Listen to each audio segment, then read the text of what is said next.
नी के बोहित हलत पलत के रखिक शब्द गुरु जगत गुरु साहिब श्री गुरु ग्रंथ साहिब जियां दी हजूरी अंदर सज बैठी गुरु प्यारी गुरु सवारी साध संगत जीओ। अज दा दिहाड़ा जिथे संगरांद दा दिहाड़ा है, इत्थे गुरमुख प्यारिओ जिहड़ा कल दिहाड़ा लंघिया है शहीद ते इस संसार ते गुरु अर्जन देव पातशाह की शहादत तो बाद बड़िया गुरमुख प्यारियां ने शहादतां पाईयां कौम वास्ते, पर एक ऐसे शहीद होए जिन्हां दे नाम दे नाल अनोखे शब्द लगदा। अनोखे शहीद कहंदियां ही ध्यान सुरत एकदम पहुँच जाती है। अनोखे अमर शहीद बाबा दीप सिंह जी। कल का दिहाड़ा जिहड़ा सी अनोखे अमर शहीद बाबा दीप सिंह जी का शहादत दिहाड़ा सी। जिस तरह गुरु साहब ने किरपा कीती हुई है, जो भी हफ्ते दे विच दिहाड़े लंघ जाते हैं वो असीं अपने आर्मी विच सैना विच हफ्तावारी प्रोग्राम दे विच मनाया करते हाँ। साडे ते गुरु साहब की एड्डी वड्डी रहमत है कि साडी पलटन दे कोल 2 गुरुद्वारे साहब सेवा है, तो असीं जे 2 प्रोग्राम भी लंघ जाण ते एक उत्थे मना लैने, दूसरा इत्थे मनाया करते हाँ। आओ संगरांद दा दिहाड़ा ते अनोखे अमर शहीद बाबा दीप सिंह जी दे जीवन दी विचार आरंभ करन तो पहलां एक बारी कलगीधर पिता जी दे चरनां दे विच झुकाईए सीस ते गुरु फतेह दी सांझ पाईए। बुलाओ फतेह जी। वाहिगुरू जी का खालसा वाहिगुरू जी की फतेह। संगरांद शब्द संस्कृत भाषा का शब्द है। संस्क्रांति बदली जां तब्दीली। भाव के 12 रासां हन। सूरज 12 ही रासां चों गुजरदा है, एक रास चों दूसरी रास च प्रवेश करदा ते आखदे दे तब्दीली हो गई, चेंजस आ गया। 6 रुतां हन, 2 महीनों की एक रुत होया करती है। सो संक्रांति का मतलब है बदली तब्दीली। आस्ते आस्ते करके शब्द चेंज होंदियां शब्द बन गया संगरांद। पुरातन समयां विच मैं पहला कई बार विचार कर चुकिया, मैं ज़्यादा विस्तार इसलिए नहीं करना कि 7:30 पौने 8 तक जिहड़ी समाप्ति आपां कर देनी। समा थोड़ा है। बाबा दीप सिंह जी के इतिहास वाल भी हाज़री लगवानी। संगरांद तो हर महीने आएगी, फिर भी आपां विचार संगरांद की कर लवांगे, पर अज मेरा मेन विषय है बाबा दीप सिंह के जीवन की आपां हाज़री लगवानी है। पर मैं थोड़ा जिहा दस देवां। संगरांद गुरमत दे विच तां मनाई जाती है जिस तरह भाई साहब भाई नंद लाल जी ने जिक्र किया है। अगली संगरांद ते आपां सारा विस्तार करांगे। भाई नंद लाल कौन सन? जदों कोई ढोई नहीं मिली तो फिर गुरु कलगीधर पातशाह दे चरनां च आए सी। भाई नंद लाल जी 19 शेर दे विच लिखदे हन, रूह जुम्मा मोमनान पाक बाज। कहंदे जुम्मे दे दिन, शुक्रवार नूं मुसलमानां दी जुम्मे दी स्पैशल नमाज हुंदी आ। कहंदे मुसलमान की करदे जुम्मे दे दिन गिरदमी आयद अज बहर निवाज। गिरदमी आयद साध संगत दे रूप जिद्दां असीं नेड़े नेड़े कोल कोल बैठदे हां। गिरदमी आयद अज बहर नमाज, वो नमाज गुजारते हैं शुक्रवार वाले दिन, जुम्मे की नमाज। भाई साहब कहते साडे मजहब ने की कीता, हम चुना दर मजहब में साध संग। साडे मजहब ने साध संगत नूं मुख तौर ते चुन लिया। कज मुहब्बत बा खुदा दा रंग रंग। उस खुदा दे रंग विच रंगे जाण वास्ते साडे धर्म ने साध संगत नूं मुख चुन लिया।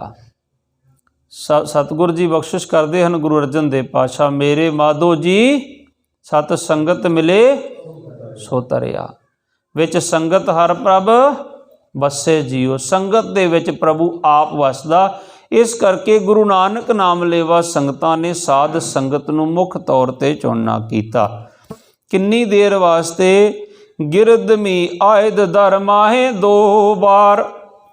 ਜਿਹੜਾ ਕਦੇ ਵੀ ਨਹੀਂ ਸੀ ਦੂਰੋਂ ਦੂਰੋਂ, ਪਹਿਲੇ ਅੱਜ ਦੀ ਤਰ੍ਹਾਂ ਗੁਰਦੁਆਰਾ ਸਾਹਿਬ ਪਿੰਡਾਂ 'ਚ ਨਹੀਂ ਸੀ ਹੁੰਦੇ।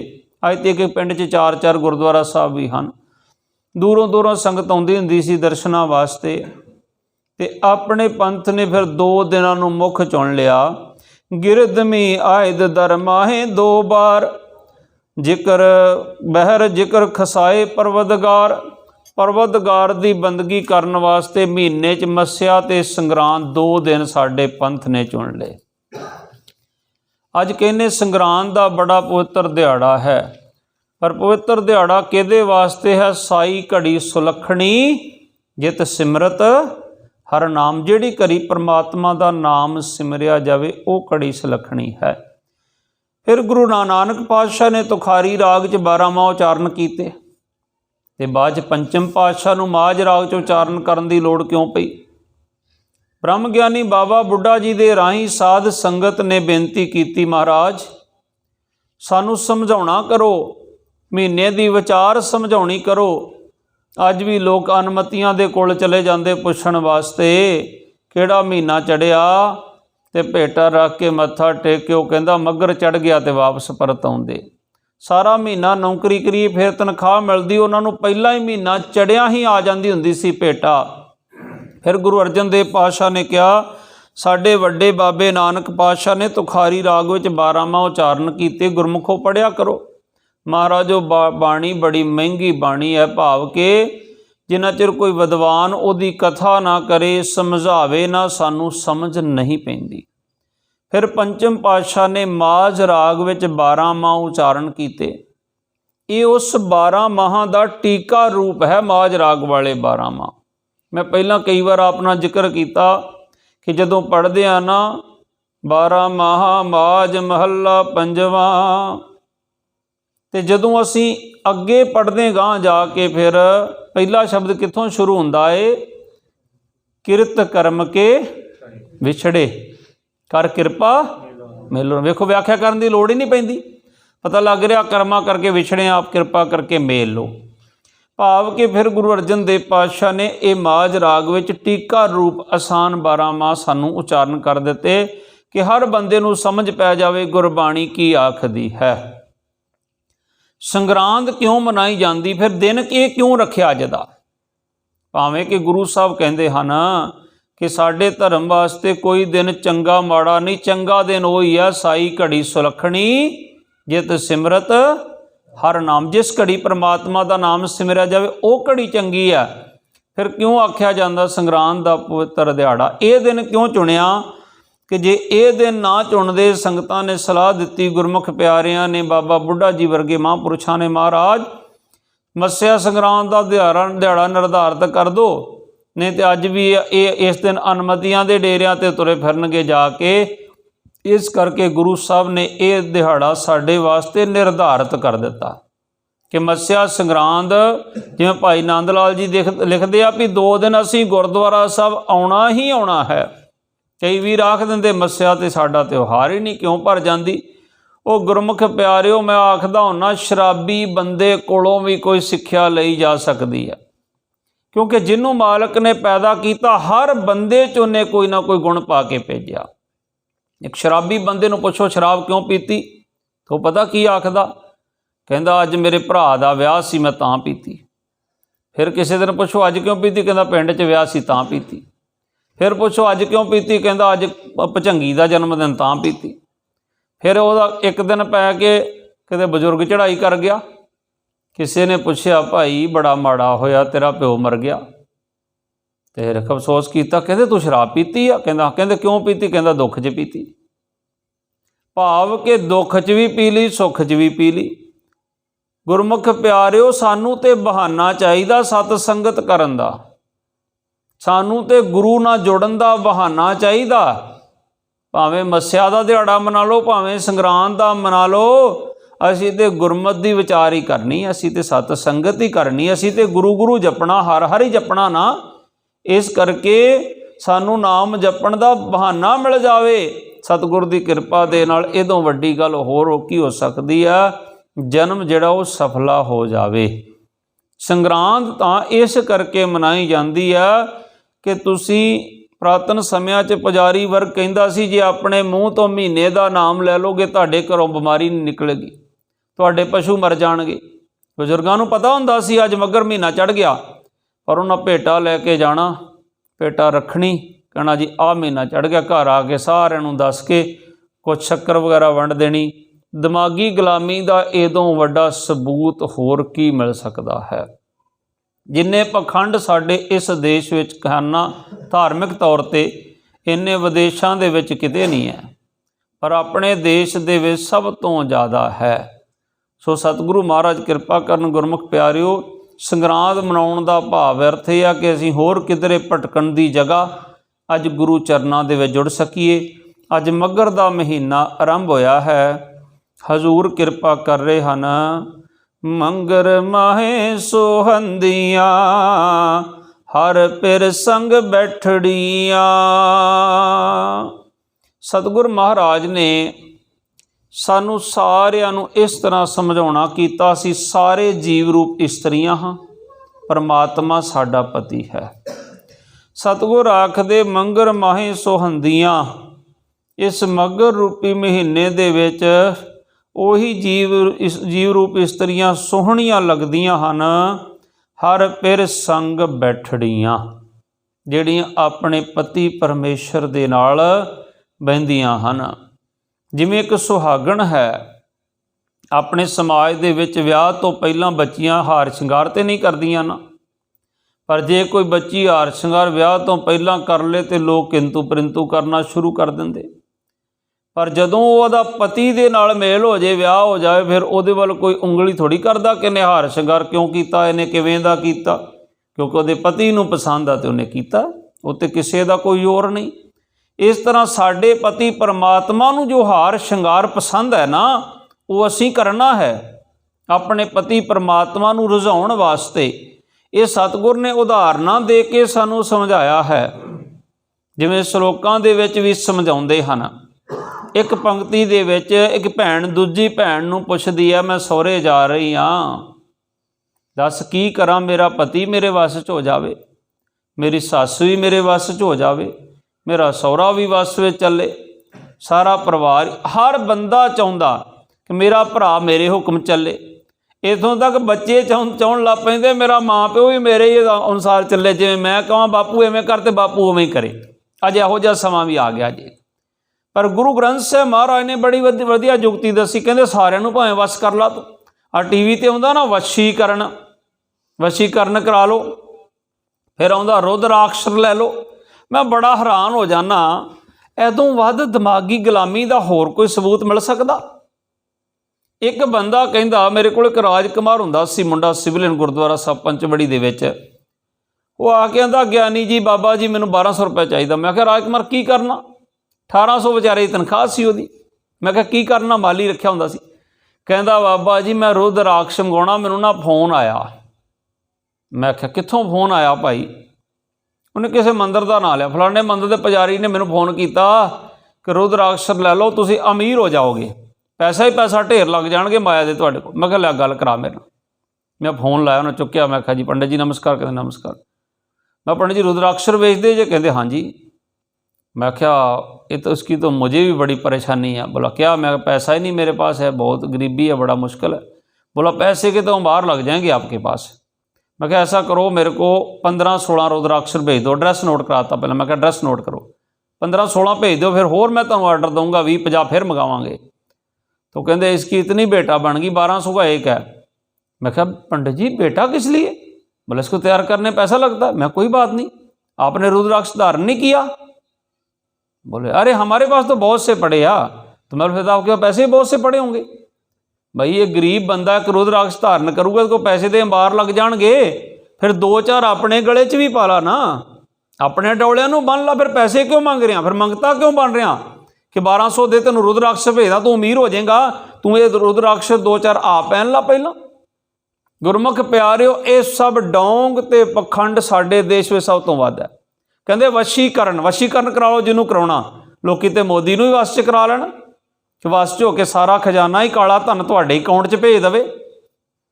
ये गुरमुखो कुछ नहीं है, ये अपने जेहो जे करांगे ना कर्म, जेहा बीजे सोलने कर्मा संदरा खेत। गुरु नानक साहब ने सानू वहमां भरमां कर्म कांडां पखंडां चों बचाया। मैं ये नहीं कहता कि कोई ठीक है अपने अपने धर्म की मर्यादा है, पर सिख धर्म दे विच ना कोई बच्चा मंगला पैदा होंदा ते ना कोई बच्ची मंगली पैदा होंदी, कि सिख धर्म सुखी नहीं वसदा। सिख धर्म दे विच ना ही कदी पत्री खिलाई जाती है, ना ही वो की बनाया जाता जन्म समय कुंडली, ना ही कोई साडे धर्म च जन्म कुंडली बनाई जाती है, ना ही विआह ते कोई साहा कढ़ाया जाता कि किहड़ा साहा चंगा ते किहड़ा साहा माड़ा। इस तरह दोवें परिवार बह जाते आ, विचार करते विआह कदों दा रखीए, कहते इन्नी तरीक का रख लो, कहते 2 दिन होर गांह कर लो, हाँ संडे आ संडे छुट्टी वाले दिन का रख लो, तो आके देग बना के गुरु चरनां च अरदास कर दिंदे आ। फिर बाहरले देशां च कि बाहरले देशां च मंगला ते मंगली क्यों नहीं जमदे, साडे हिंदुस्तान च क्यों जमदे? इस करके गुरमुख प्यारिओ संग्राम का मतलब इक्को एक है, गुरु ग्रंथ साहब की बाणी का इक्को एक मतलब है, वहमां भरमां कर्म कांडां पखंडां चों कढ़ के एक अकाल पुरख दे नाल करता पुरख दे नाल जोड़ना।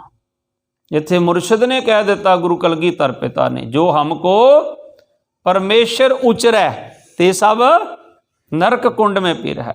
मैनू परमेश्वर कहोगे नरकां नूं चले जाओगे। हजूर कहंदे मैं हूँ परम पुरख को दासा देखने आयो जगत तमाशा, जगत का तमाशा देखण आया। मैं विषय नूं थोड़ा संकोच के चलना। गुरमुखो मंगर माहे सोहंदियां हर पिर संग बैठड़ियां, ਜਿਹੜੇ ਆਪਣੇ पति परमात्मा दे नाल बैठे आ ना, वो बड़ियां रूहां सोहणियां लगदियां हन।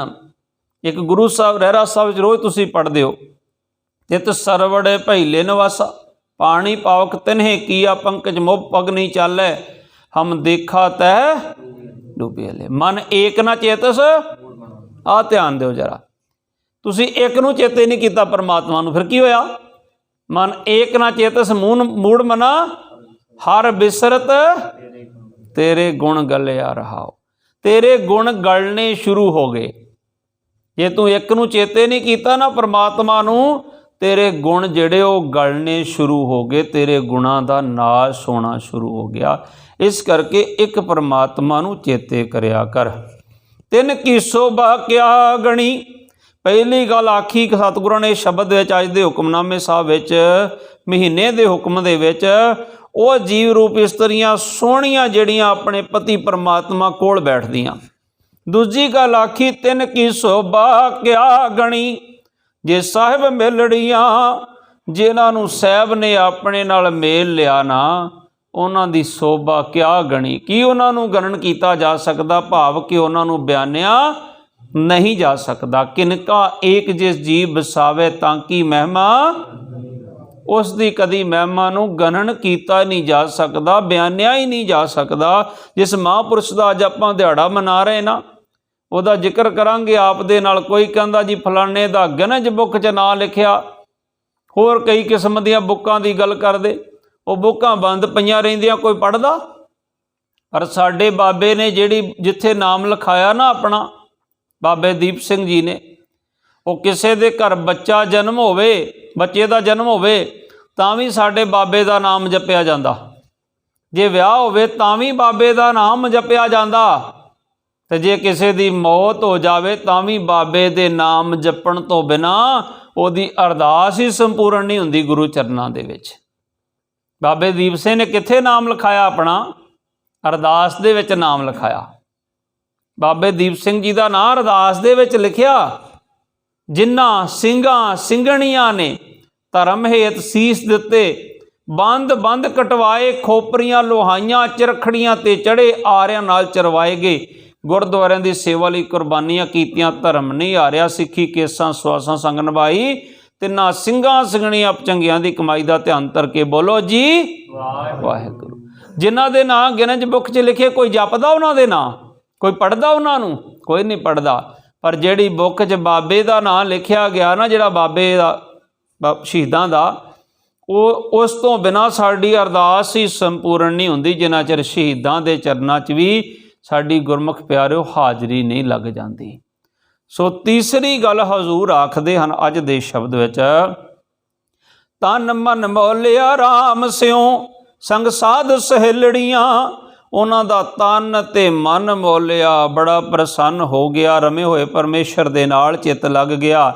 ਸੰਗ ਸਾਧ ਸਹੇਲੜੀਆਂ, ਫਿਰ ਕਹਿੰਦੇ ਜਿਹੜੇ ਉਸ ਪਰਮਾਤਮਾ ਦੇ ਨਾਲ ਜੁੜ ਜਾਂਦੇ ਹਨ ਉਹ ਉਹਦੀ ਸਹੇਲੜੀਆਂ ਬਣ ਕੇ ਉਹਦੇ ਨਾਲ ਇੱਕਮਿਕ ਹੋ ਜਾਂਦੇ ਹਨ। ਫਿਰ ਕਹਿੰਦੇ ਤਿੰਨ ਕੀ ਸੋਭਾ ਕਿਆ ਗਣੀ ਜੇ ਸਾਹਿਬ ਮੇਲੜੀਆਂ। ਉਹਨਾਂ ਦੀ ਸੋਭਾ ਕੀ ਗਣਨ ਕੀਤੀ ਜਾ ਸਕਦੀ ਜਿਨ੍ਹਾਂ ਨੂੰ ਸਾਹਿਬ ਨੇ ਮੇਲ ਲਿਆ। ਉਹਨਾਂ ਦਾ ਤਨ ਤੇ ਮਨ ਮੌਲਿਆ ਗਿਆ ਉਸ ਪਰਮਾਤਮਾ ਦੇ ਨਾਲ, ਰਾਮ ਸਿਉ ਸੰਗ ਸਾਧ ਸਹੇਲੜੀਆਂ। ਤੇ ਹੁਣ ਅਗਲੀ ਪੰਕਤੀ 'ਚ ਕੀ ਕਹਿੰਦੇ ਹਨ, ਸਾਧ ਜਨਾ ਤੇ ਬਾਹਰੀ। ਪਹਿਲਾਂ ਦੱਸਿਆ ਜਿਹੜੇ ਸਾਧ ਸੰਗਤ ਕਰਦੇ ਆ, ਹੁਣ ਦੱਸਿਆ ਸਾਧ ਜਨਾ ਤੇ ਬਾਹਰੀ, ਜਿਹੜੇ ਸਾਧ ਸੰਗਤ ਤੋਂ ਬਾਹਰ ਰਹਿ ਜਾਂਦੇ, ਨਹੀਂ ਕਰਦੇ ਸਾਧ ਸੰਗਤ। ਕਈ ਨਾ ਇੱਥੇ ਗੁਰੂ ਘਰ ਆ ਕੇ ਵੀ ਨਾ ਤੇ ਗੁਰੂ ਦਰਬਾਰ ਤੋਂ ਵੀ ਬਾਹਰ ਹੀ ਰਹਿ ਜਾਂਦੇ ਬੈਠੇ। ਮੈਂ ਕਈ ਵਾਰ ਦੇਖਦਾ ਜਗ੍ਹਾ ਬੜੀ ਹੁੰਦੀ ਫਿਰ ਵੀ ਨਹੀਂ ਆਉਂਦੇ ਅੰਦਰ। ਕਿਉਂ ਨਹੀਂ ਆਉਂਦੇ? ਭਾਗ ਮਾੜੇ ਹੁੰਦੇ ਆ, ਕਿਉਂਕਿ ਬਾਹਰ ਬੈਠਾਂਗੇ ਗੱਲਾਂ ਕਰਾਂਗੇ ਤੇ ਅੰਦਰ ਬੈਠਾਂਗੇ ਤੇ ਬੜਾ ਚੁੱਪਚਾਪ ਬੈਠਣਾ ਪਏਗਾ, ਸੁਣਨਾ ਪਏਗਾ। ਪਰ ਹਜ਼ੂਰ ਆਖਦੇ ਆ ਸਾਧ ਜਨਾ ਤੇ ਬਾਹਰੀ ਸੇ ਰਹਿਣਾ ਕਿਲੜੀਆਂ। ਉਹ ਜੀਵ ਰੂਪ ਇਸਤਰੀਆਂ ਕੱਲੀਆਂ ਹੀ ਰਹਿੰਦੀਆਂ ਜਿਹੜੀਆਂ ਸਾਧ ਸੰਗਤ ਤੋਂ ਬਾਹਰੀਆਂ ਰਹਿ ਜਾਂਦੀਆਂ। ਤਿੰਨ ਦੁੱਖ ਨ ਕਵਹੂੰ ਉਤਰੈ ਸੇ ਜਮ ਕੇ ਵਸ ਪੜੀਆਂ। ਜਿਨ੍ਹਾਂ ਇਸ ਜਨਮ 'ਚ ਪ੍ਰਭੂ ਨਾਲ ਜਿਨ੍ਹਾਂ ਦਾ ਮੇਲ ਨਹੀਂ ਹੋਇਆ, ਨਾਮ ਨਹੀਂ ਜਪਿਆ, ਉਹ ਜਮਾਂ ਦੇ ਵਸ ਹੀ ਪੈ ਜਾਂਦੀਆਂ ਹਨ। ਉਹਨਾਂ ਦੇ ਕਦੇ ਦੁੱਖ ਨਹੀਂ ਉਤਰਦੇ। ਜਿਨੀ ਰਾਵਿਆ ਪ੍ਰਭ ਆਪਣਾ। ਹੁਣ ਡਾਕਟਰ ਕੋਲ ਦਵਾਈ ਲੈਣ ਜਾਓ ਤੇ ਡਾਕਟਰ ਦੇ ਕੋਲ ਬਹਿੰਦੇ ਹੋ, ਦੂਰੋਂ ਤਾਂ ਨਹੀਂ ਦੱਸੀ ਜਾਂਦੇ ਆਵਾਜ਼ਾਂ ਮਾਰ ਕੇ ਆਹ ਦਵਾਈ ਦੇ ਦੇ। ਆ ਕਰੋਨਾ ਜਿਹਾ ਚੱਲਿਆ, ਜਦੋਂ ਸੀਸਾ ਜਿਹਾ ਲਾ ਕੋਈ ਦਵਾਈ ਦਿੰਦਾ ਸੀ ਤੇ ਇਉਂ ਲੱਗਦਾ ਸੀ ਜਿਵੇਂ ਠੀਕ ਹੀ ਨਹੀਂ ਹੋਣਾ। ਡਾਕਟਰ ਦੇ ਕੋਲ ਬਹਿ ਕੇ ਦੁੱਖ ਦੱਸਿਆ ਨਹੀਂ ਤੇ ਆਨੰਦ ਜਿਹਾ ਨਹੀਂ ਆਉਂਦਾ। ਕੋਲ ਬੈਠਾਂਗੇ ਡਾਕਟਰ ਸਾਹਿਬ ਸਾਡਾ ਦੁੱਖ ਸੁਣੇਗਾ ਤਾਂ ਹੀ ਹੈ ਨਾ। ਕੋਈ ਦੇਹਧਾਰੀ ਗੁਰੂ ਡੰਮ ਵਾਲਾ ਆ ਜਾਵੇ, ਅਸੀਂ ਗੋਡੇ ਦੇ ਲਾਗੇ ਹੋ ਪਏ ਨੇ, ਬਾਬਾ ਜੀ ਆਹ ਦੱਸੋ, ਬਾਬਾ ਜੀ ਉਹ ਦੱਸੋ। ਜਿਉਂ ਦੀਨ ਦੁਨੀ ਦੇ ਮਾਲਕ ਗੁਰੂ ਗ੍ਰੰਥ ਸਾਹਿਬ ਮਹਾਰਾਜ ਤਖਤਾਂ 'ਤੇ ਪ੍ਰਕਾਸ਼ਮਾਨ ਆ, ਅਸੀਂ ਦੂਰ ਦੂਰ ਜਾਂਦੇ ਸੋਚਦੇ ਕਾਸ਼ ਇਹ ਕੰਧ ਕਿਤੇ ਹੋਰ ਥੋੜ੍ਹੀ ਪਿੱਛੇ ਹੋ ਜਾਵੇ, ਮੇਰਾ ਨੰਬਰ ਹੋਰ ਪਿੱਛੇ ਪੈ ਜਾਵੇ। ਫਿਰ ਕਹਿੰਦੇ ਬਖਸ਼ਾਂ ਨਹੀਂ ਹੁੰਦੀਆਂ। ਬਖਸ਼ਾਂ ਕਿਵੇਂ ਹੋਣੀਆਂ ਗੁਰਮੁਖ ਪਿਆਰਿਓ? ਮੈਂ ਅੱਜ ਆ ਭਾਈ ਸਾਹਿਬ ਨੂੰ ਬੇਨਤੀ ਕਰ ਰਿਹਾ ਸੀ ਨਾ, ਜਿਨ੍ਹਾਂ ਨੂੰ ਸਤਿਗੁਰ ਨੇ ਪ੍ਰਮੋਸ਼ਨ ਬਖਸ਼ਿਆ। ਮੈਂ ਆਖਦਾ ਹੁੰਦਾ ਗੁਰਮੁਖੋ, ਸੈਨਾ ਦੇ ਵਿੱਚ ਜਦੋਂ ਮੋਢੇ 'ਤੇ ਸਟਾਰ ਲੱਗਦਾ ਜਾਂ ਪੁਲਿਸ ਦੇ ਵਿੱਚ, ਉਦੋਂ ਉਹਨੂੰ ਸਰਦਾਰ ਸਾਹਿਬਾਨ ਕਹਿੰਦੇ ਆ। ਉਸ ਤੋਂ ਪਹਿਲਾਂ ਗੌਰਮੈਂਟ ਦੇ ਕਾਗਜ਼ਾਂ ਸਰਦਾਰ ਸਾਹਿਬਾਨ ਨਹੀਂ ਬਣਦਾ। ਸਰਕਾਰ ਤਾਂ ਹੀ ਮੰਨਦੀ ਉਹਨੂੰ ਸਰਦਾਰ ਸਾਹਿਬਾਨ ਜੇ ਸੀ ਉਹ ਰੈਂਕ ਨੂੰ ਜਾਂ ਪੁਲਿਸ ਵਿੱਚ ASI ਵਗੈਰਾ ਬਣ ਜਾਂਦਾ। ਅਤੇ ਮੈਂ ਭਾਈ ਸਾਹਿਬ ਨੂੰ ਕਿਹਾ ਸੀ ਅੱਜ ਤੇਰੇ 'ਤੇ ਗੁਰੂ ਨੇ ਪਾਰ ਕਿਰਪਾ ਕੀਤੀ, ਭਾਵੇਂ ਤੂੰ ਗੁਰੂ ਦੇ ਨਜ਼ਰਾਂ ਸਰਦਾਰ ਸਾਹਿਬਾਨ ਨਹੀਂ ਸੀ ਬਣਿਆ, ਪਰ ਗੁਰੂ ਨੇ ਤਰਸ ਕਰਕੇ ਤੈਨੂੰ ਆਰਮੀ 'ਚ ਸਰਦਾਰ ਸਾਹਿਬਾਨ ਬਣਾ ਦਿੱਤਾ। ਹੁਣ ਗੁਰੂ ਕਲਗੀਧਰ ਪਾਤਸ਼ਾਹ ਦੇ ਘਰ ਦਾ ਵੀ ਸਰਦਾਰ ਸਾਹਿਬਾਨ ਬਣ ਜੀ। ਪਰ ਬੜੀ ਖੁਸ਼ੀ ਆ ਮੈਨੂੰ ਕਿ ਉਸ ਗੁਰਮੁਖ ਪਿਆਰੇ ਨੇ ਇੱਕੋ ਵਾਰ ਕਹਿਣ ਦੇ ਉੱਤੇ ਬਚਨ ਮੰਨ ਲਿਆ। ਕਹਿੰਦੇ ਬਾਬਾ ਜੀ ਅੱਜ ਤੋਂ ਦਾੜੀ ਨਹੀਂ ਕੱਟਾਂਗਾ, ਮੈਂ ਅੱਜ ਤੋਂ ਬਿਲਕੁਲ ਦਾੜੇ ਕੇਸਾਂ ਦਾ ਧਾਰਨੀ ਹੋਵਾਂਗਾ। ਮੈਂ ਉਹਨਾਂ ਸਾਹਿਬਾਂ ਦੇ ਚਰਨਾਂ ਦੇ ਵਿੱਚ ਵੀ ਨਕਮਸਤਕ ਹੋਣਾ ਜਿਨ੍ਹਾਂ ਨੇ ਇੱਕ ਇੱਕ ਵਾਰ ਗੁਰੂ ਕੇ ਵਜ਼ੀਰ ਸਮਝ ਕੇ ਤਰਸ ਕਰਕੇ ਬਚਨ ਮੰਨ ਕੇ ਦਾੜੇ ਕੇਸਾਂ ਦੇ ਧਾਰਨੀ ਹੋਏ। ਉਹਨਾਂ ਦਾ ਵੀ ਉਧਾਰ ਹੋ ਗਿਆ ਤੇ ਉਹਨਾਂ ਦਾ ਉਧਾਰ ਤੇ ਹੋਵੇਗਾ ਨਾਲ ਮੇਰੇ ਗੁਰੂ ਰਾਮਦਾਸ ਪਾਤਸ਼ਾਹ ਦੀ ਦ੍ਰਿਸ਼ਟੀ ਇਹਨਾਂ ਗਰੀਬਾਂ 'ਤੇ ਵੀ ਪਏਗੀ, ਸਾਡੇ ਵਰਗਿਆਂ 'ਤੇ। ਕਿਉਂਕਿ ਸਤਿਗੁਰ ਕਹਿੰਦੇ ਜਨ ਨਾਨਕ ਧੂੜ ਮੰਗੇ ਤਿਸ ਗੁਰ ਸੇਕੀ, ਜੋ ਆਪ ਜਪੈ ਅਵਰੈ ਨਾਮ ਜਪਾਵੈ। ਜੋ ਆਪ ਜਪਦਾ ਤੇ ਦੂਸਰਿਆਂ ਨੂੰ ਨਾਮ ਜਪਾਉਂਦਾ, ਜਦੋਂ ਤੁਸੀਂ ਜਪੋਗੇ ਉਹਦੀ ਸਤਿਗੁਰ ਦੀ ਸਾਡੇ ਵੱਲ ਵੀ ਦ੍ਰਿਸ਼ਟੀ ਪਏਗੀ। ਗੁਰਮੁਖ ਪਿਆਰਿਓ, ਜਿਨੀ ਰਾਵਿਆ ਪ੍ਰਭ ਆਪਣਾ ਸੇ ਦਿਸਨ ਨਿਤ ਖੜੀਆਂ। ਜਿਨ੍ਹਾਂ ਨੇ ਆਪਣੇ ਪ੍ਰਭੂ ਦਾ ਨਾਮ ਜਪਿਆ ਉਹਦੇ ਚਰਨਾਂ 'ਚੋਂ ਹਮੇਸ਼ਾ ਨਾਲ ਖੜੇ ਦਿਖਦੇ ਪ੍ਰਭੂ ਦੇ। ਰਤਨ ਜਵੇਹਰ ਲਾਲ ਹਰ ਕੰਠ ਨਾ ਜੜੀਆਂ। ਜਿਵੇਂ ਇੱਕ ਸੁਹਾਗਣ ਸ਼ਿੰਗਾਰ ਕਰਦੀ ਹੀਰੇ ਜਵਾਹਰਾਤ, ਉਸ ਤਰ੍ਹਾਂ ਇਹਨਾਂ ਨੇ ਆਪਣੇ ਕੰਠ ਵਿੱਚ ਨਾਮ ਰੂਪੀ ਹੀਰੇ ਜੜ ਰੱਖੇ ਹਨ। ਨਾਨਕ ਬਾਂਛੇ ਧੂੜ ਤਿਨ ਪ੍ਰਭ ਸਰਣੀ ਦਰ ਪੜੀਆਂ। ਗੁਰੂ ਨਾਨਕ ਸਾਹਿਬ ਆਖਦੇ ਮੈਂ ਐਸੇ ਗੁਰਸਿੱਖਾਂ ਦੇ ਚਰਨਾਂ ਦੀ ਧੂੜੀ ਲੋਚਦਾ ਹਾਂ ਜਿਹੜੇ ਆਪਣੇ ਪ੍ਰਭੂ ਦੇ ਸ਼ਰਨ ਪੈ ਗਏ ਹਨ ਆ ਕੇ। ਮਗਰ ਪ੍ਰਭ ਆਰਾਧਨਾ ਬਹੁੜ ਨਾ ਜਨਮੜੀਆਂ। ਮਗਰ ਦੇ ਵਿੱਚ ਉਹ ਜਿਹੜੇ ਆਰਾਧਨਾ ਕਰਦੇ ਉਹਨਾਂ ਨੂੰ ਦੁਬਾਰਾ ਬਾਰ-ਬਾਰ ਜੰਮਣਾ ਮਰਨਾ ਨਹੀਂ ਪੈਂਦਾ। ਮੈਂ ਜ਼ਿਕਰ ਕਰ ਰਿਹਾ ਸੀ ਆਪ ਦੇ ਨਾਲ ਗੁਰਮੁਖ ਪਿਆਰਿਓ ਕਿ ਗੁਰੂ ਸਾਹਿਬ ਦੀ ਹਜ਼ੂਰੀ ਦੇ ਅੰਦਰ ਜਦੋਂ ਆ ਕੇ ਬੈਠ ਜਾਂਦੇ ਕੋਈ ਨਾ ਕੋਈ ਸ਼ਬਦ ਘਰ ਲੈ ਕੇ ਜਾਈਏ। ਸ਼ਲੋਕ ਦੇ ਵਿੱਚ ਇੱਕ ਭੈਣ ਆਪਣੀ ਭੈਣ ਨੂੰ ਕਹਿੰਦੀ ਮੈਂ ਸਹੁਰੇ ਚੱਲੀ, ਮੈਂ ਸਾਰਿਆਂ ਨੂੰ ਕਿਵੇਂ ਵੱਸ ਵਿੱਚ ਕਰਾਂ। ਆ ਜਾਓ ਬੇਟੇ ਅੰਦਰ ਆ ਜਾਓ, ਆ ਜਾਓ ਲੰਘੋ। ਤੇ ਗੁਰਮੁਖ ਪਿਆਰਿਓ ਉਹਦੇ ਵਿੱਚ ਪਹਿਲੀ ਪੰਕਤੀ ਪ੍ਰਸ਼ਨ ਹੈ, ਦੂਸਰੀ ਆਨਸਰ ਹੈ। ਕਵਣ ਸੋ ਅੱਖਰ ਕਵਣ ਗੁਣ ਕਵਣ ਸੋ ਮਣੀਆਂ ਮੰਤਾ। ਕਿਹੜਾ ਅੱਖਰ ਮੂੰਹ ਤੋਂ ਬੋਲਾਂ ਮੇਰਾ ਪਤੀ ਮੇਰੇ ਵੱਸ ਵਿੱਚ ਹੋ ਜਾਵੇ, ਮੇਰਾ ਭਰਾ ਮੇਰੇ ਹੁਕਮ 'ਚ ਚੱਲਣ ਲੱਗ ਪਏ, ਮੇਰੀਆਂ ਭੈਣਾਂ ਮੇਰੇ ਰਿਸ਼ਤੇਦਾਰ ਮੇਰੇ ਹੁਕਮਾਂ ਚੱਲਣ, ਜਾਂ ਸਾਡੇ ਇੱਥੇ ਕਹਿੰਦੇ ਮੇਰਾ ਸਟਾਫ ਮੇਰੇ ਹੁਕਮ 'ਚ ਚੱਲੇ। ਤੁਹਾਡੇ ਵਾਸਤੇ ਬੜਾ ਜ਼ਰੂਰੀ ਜੇ। ਤੁਸੀਂ ਕਹਿੰਦੇ ਨਾ ਮੇਰੀ ਸਟਾਫ 'ਚ ਵਾਹ ਵਾਹ ਹੋਵੇ ਕਿ ਸਾਡਾ ਫਲਾਨਾ ਬੰਦਾ ਬੜਾ ਚੰਗਾ ਸੀਨੀਅਰ ਬੰਦਾ, ਤੇ ਯਾਦ ਰੱਖੋ ਪੱਲੇ ਬੰਨ੍ਹ ਕੇ ਲੈ ਕੇ ਜਾਓ। ਪਹਿਲਾ ਪ੍ਰਸ਼ਨ ਹੈ ਕਵਣ ਸੋ ਅੱਖਰ, ਕਿਹੜਾ ਅੱਖਰ ਬੋਲਾਂ ਮੂੰਹ ਤੋਂ। ਕਵਣ ਗੁਣ, ਕਿਹੜੇ ਗੁਣ ਮੈਂ ਧਾਰਨ ਕਰਾਂ। ਕਵਣ ਸੋ ਅੱਖਰ ਕਵਣ ਗੁਣ ਕਵਣ ਸੋ ਮਣੀਆਂ ਮੰਤ, ਕਿਹੜਾ ਮੰਤਰ ਮੈਂ ਧਾਰਨ ਕਰਾਂ ਜਿਹਦੇ ਨਾਲ ਮੇਰਾ ਪਤੀ ਵਸ ਆ ਜਾਵੇ। ਕਵਣ ਸੋ ਅੱਖਰ ਕਵਣ ਗੁਣ ਕਵਣ ਸੋ ਮਣੀਆਂ ਮੰਤ, ਕਵਣ ਸੋ ਵੇਸੋ ਹਉ ਕਰੀ ਜਿਤ ਵਸ ਆਵੇ ਕੰਤ। ਜਦੋਂ ਕੰਤ ਦੇ ਨਾਲ ਪਤੀ ਦੇ ਨਾਲ ਸੰਸਾਰੀ ਮੈਂ ਜੀਵ ਦੀ ਗੱਲ ਕਰ ਰਿਹਾ ਮਿਲਾਪ ਹੋਣਾ ਹੁੰਦਾ, ਉਦੋਂ ਕਹਿੰਦੇ ਨਾ ਕਿ ਉਹਦੇ ਸਹੁਰਿਆਂ ਵੱਲੋਂ ਬੱਚੀ ਦੇ ਸਹੁਰਿਆਂ ਵੱਲੋਂ ਸੁਨੇਹਾ ਆਇਆ ਕਿ ਬੱਚੀ ਨੇ ਲਹਿੰਗਾ ਪਾਉਣਾ ਹੈ। ਕੋਈ ਕਹਿੰਦਾ ਬੱਚੀ ਦੇ ਸਹੁਰਾ ਬੜਾ ਗੁਰਸਿੱਖ ਪਰਿਵਾਰ, ਉਹ ਕਹਿੰਦੇ ਨਹੀਂ ਸੂਟ ਪਹਿਨ ਕੇ ਆਉਣਾ। ਕਈ ਗੁਰਮੁਖ ਪਿਆਰੇ, ਇੱਕ ਬੜੇ ਸੱਜਣ ਆ ਮੇਰੇ CISF ਦੇ ਵਿੱਚ, ਉਹ ਬੇਟਾ ਸਬ ਇੰਸਪੈਕਟਰ ਆ, ਇੱਕ ਉਹਦਾ ਬ੍ਰਦਰ ਜਿਹੜਾ ਉਹ ਜਾਟ ਰੈਜੀਮੈਂਟ ਦੇ ਵਿੱਚ ਅੱਜ ਮੇਜਰ ਹੈ, ਔਰ ਪਿਤਾ ਜੀ ਉਹਨਾਂ ਦੇ ਸਿਗਨਲ ਪਲਟਨ 'ਚੋਂ ਹੌਲਦਾਰ ਰਿਟਾਇਰ ਹੈ। ਉਹ ਜਦੋਂ ਉਹਦਾ ਸਬ ਇੰਸਪੈਕਟਰ ਦਾ ਆਨੰਦ ਕਾਰਜ ਹੋਇਆ ਨਾ, ਤੇ ਉਹਨੇ ਦਮਾਲਾ ਸਜਾਇਆ ਸਿੰਘ ਨੇ, ਤੇ ਉਹ ਸਿੰਘਣੀ ਨੇ ਵੀ ਦਮਾਲਾ ਸਜਾਇਆ। ਸਪੈਸ਼ਲ ਉਹਨੇ ਚੋਲਾ ਤਿਆਰ ਕਰਾਇਆ ਦੋਨਾਂ ਵਾਸਤੇ। ਭਾਵ ਕਿ ਸਤਿਗੁਰ ਕਹਿੰਦੇ ਆ ਕੌਣ ਸੋ ਵੇਸੋ ਹਉ ਕਰੀ ਜਿਤ ਵਸ ਆਵੇ ਕੰਤ। ਉਹ ਬੱਚੀ ਨੂੰ ਦੱਸਿਆ ਗਿਆ ਕਿ ਤੇਰਾ ਪਤੀ ਜਿਹੜਾ ਉਹ ਚੋਲਾ ਪਹਿਨ ਦਾ ਅੰਮ੍ਰਿਤਧਾਰੀ ਹੈ, ਤੈਨੂੰ ਅੰਮ੍ਰਿਤ ਛਕਣਾ ਪਏਗਾ, ਤੈਨੂੰ ਇਸ ਤਰ੍ਹਾਂ ਦਾ ਵੇਸ ਧਾਰਨਾ ਪਏਗਾ। ਕੌਣ ਸੋ ਵੇਸੋ ਹਉ ਕਰੀ ਜਿਤ ਵਸ ਆਵੇ ਕੰਤ, ਜਿਹਦਾ ਮੇਰਾ ਪਤੀ ਵਸ 'ਚ ਆ ਜਾਵੇ। ਹੁਣ ਅਗਲਾ ਆਨਸਰ ਵੇਖਿਓ। ਨਿਵਣ ਸੁਅੱਖਰ, ਤਿੰਨ ਹੀ ਗੱਲਾਂ ਯਾਦ ਰੱਖਣੀਆਂ। ਨਿਵਣ ਸੁਅੱਖਰ ਨਿਮਰਤਾ ਵਾਲਾ ਗੁਣ, ਖਵਣ ਗੁਣ ਬਰਦਾਸ਼ਤ ਕਰਨ ਵਾਲਾ ਗੁਣ। ਘਰ ਦੇ ਵਿੱਚ ਕੋਈ ਗੱਲ ਵੀ ਹੋ ਜਾਵੇ ਨਾ, ਵੱਡੀ ਵੀ ਹੋ ਜੇ ਛੋਟੀ ਹੋ ਜੇ, ਉਹਨੂੰ ਖਮਾ ਕਰ ਦੇਣਾ, ਮਾਫ ਕਰ ਦੇਣਾ, ਬਰਦਾਸ਼ਤ ਕਰ ਲੈਣਾ। ਕਵਣ ਨਿਵਣ ਸੁਅੱਖਰ ਨਿਮਰਤਾ ਦਾ ਗੁਣ, ਖਵਣ ਗੁਣ ਬਰਦਾਸ਼ਤ ਕਰਨ ਦਾ ਗੁਣ। ਜੇਬਾ ਮਣੀਆਂ ਮੰਦ, ਜੇਬਾ ਤੇ ਮਠਾਸ ਦੀ ਮਣੀ ਧਰਦੇ। ਇਹ ਤਰੇ ਭੈਣੇ ਵੇਸ ਕਰ, ਤਿੰਨ ਹੀ ਗੱਲਾਂ ਨਾ। ਹੁਣ ਵਸੀ ਕਰਨ ਵਾਲੇ ਕਹਿੰਦੇ ਆ ਇੰਨੇ ਹਜ਼ਾਰ ਦੇ ਦੇ ਤੇਰਾ ਵਸ ਕਰਨ ਦਾ ਮੰਤਰ ਕਰ ਦੂੰ। ਮੇਰਾ ਬਾਬਾ ਕਹਿੰਦਾ ਕੁਝ ਨਾ ਦੇ, ਤਿੰਨ ਹੀ ਗੁਣ ਧਾਰਨ ਕਰ ਲਾ, ਸਾਰੇ ਤੇਰੇ ਅੱਗੇ ਪਿੱਛੇ ਤੁਰੇ ਫਿਰਨਗੇ। ਨਿਮਰਤਾ ਰੱਖ, ਨਿਵਣ ਸੁਅੱਖਰ। ਤੁਸੀਂ ਆਪਣੇ ਸਟਾਫ 'ਚ ਨਿਮਰਤਾ ਰੱਖੋਗੇ, ਕਹਿਣਗੇ ਫਲਾਨਾ ਬੰਦਾ ਬਹੁਤ ਚੰਗਾ ਬੰਦਾ। ਖਵਣ ਗੁਣ, ਇਹ ਨਹੀਂ ਇੱਕ ਗੱਲ ਕਹੀ ਮੈਂ ਦੋ ਕਹਿ ਕੇ ਜਾਣੀਆਂ, ਨਹੀਂ, ਬਰਦਾਸ਼ਤ ਕਰਨਾ। ਜੇ ਗਲਤੀ ਹੋ ਗਈ ਛੋਟੇ ਕੋ ਹੋ ਗਈ, ਛੋਟਾ ਸਮਝ ਕੇ ਮਾਫ ਕਰ ਦੇਣਾ। ਜੇ ਵੱਡੇ ਨੇ ਕੁਝ ਕਹਿ ਦਿੱਤਾ, ਸੋਚਣਾ ਮੇਰਾ ਵੱਡਾ ਭਰਾ, ਚੱਲ ਕੋਈ ਗੱਲ ਨਹੀਂ ਕਹਿ ਦਿੱਤਾ। ਨਿਵਣ ਸੁਅੱਖਰ ਖਵਣ ਗੁਣ, ਜੇਬਾ ਮਣੀਆਂ, ਜੀਬਾ ਤੇ ਮਠਾਸ ਦੀ ਮਣੀ ਧਰਦੇ। ਜੇਬਾ ਮਣੀਆਂ ਮੰਤ, ਇਹ ਤਰੇ ਭੈਣੇ ਵੇਸ ਕਰ ਤਾਂ ਵਸ ਆਵੀ, ਤਾਂ ਪਤੀ ਸਾਡੇ ਵਸ 'ਚ ਆ ਜਾਏਗਾ।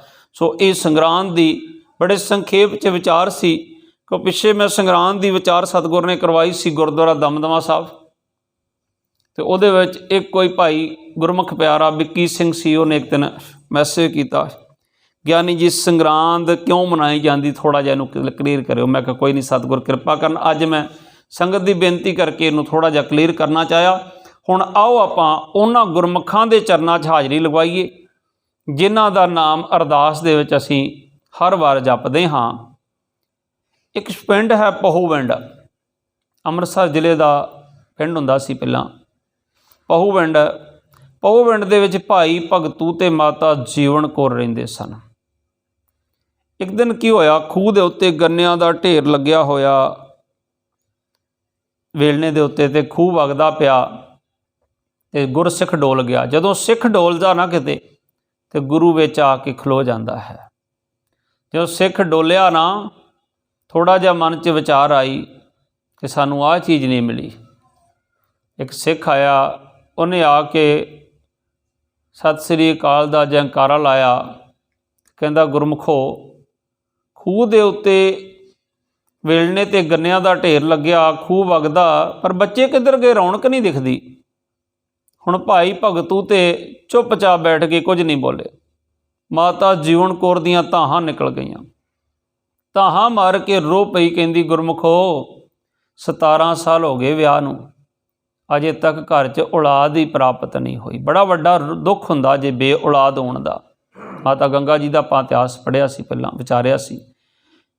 ਉਹ ਗੁਰਮੁਖ ਪਿਆਰਾ ਕਹਿੰਦਾ ਲੱਗਦੇ ਤੇ ਗੁਰੂ ਦੇ ਸਿੱਖੋ, ਡੋਲਦੇ ਕਿਉਂ? ਬੇਬੇ ਨਾਨਕੀ ਗੁਰੂ ਨਾਨਕ ਸਾਹਿਬ ਦਾ ਪਹਿਲਾ ਸਿੱਖ, ਉਹਨਾਂ ਦੇ ਕੋਲ ਔਲਾਦ ਨਹੀਂ ਸੀ। ਇਹਦੇ ਕਾਰਨ ਹੋਰ ਸੀ ਕਿ ਗੁਰੂ ਨਾਨਕ ਸਾਹਿਬ ਨੇ ਇਹ ਸਾਨੂੰ ਪ੍ਰੈਕਟੀਕਲ ਕਰਕੇ ਦੱਸਿਆ ਕਿ ਡੋਲ ਨਾ ਜਾਇਓ।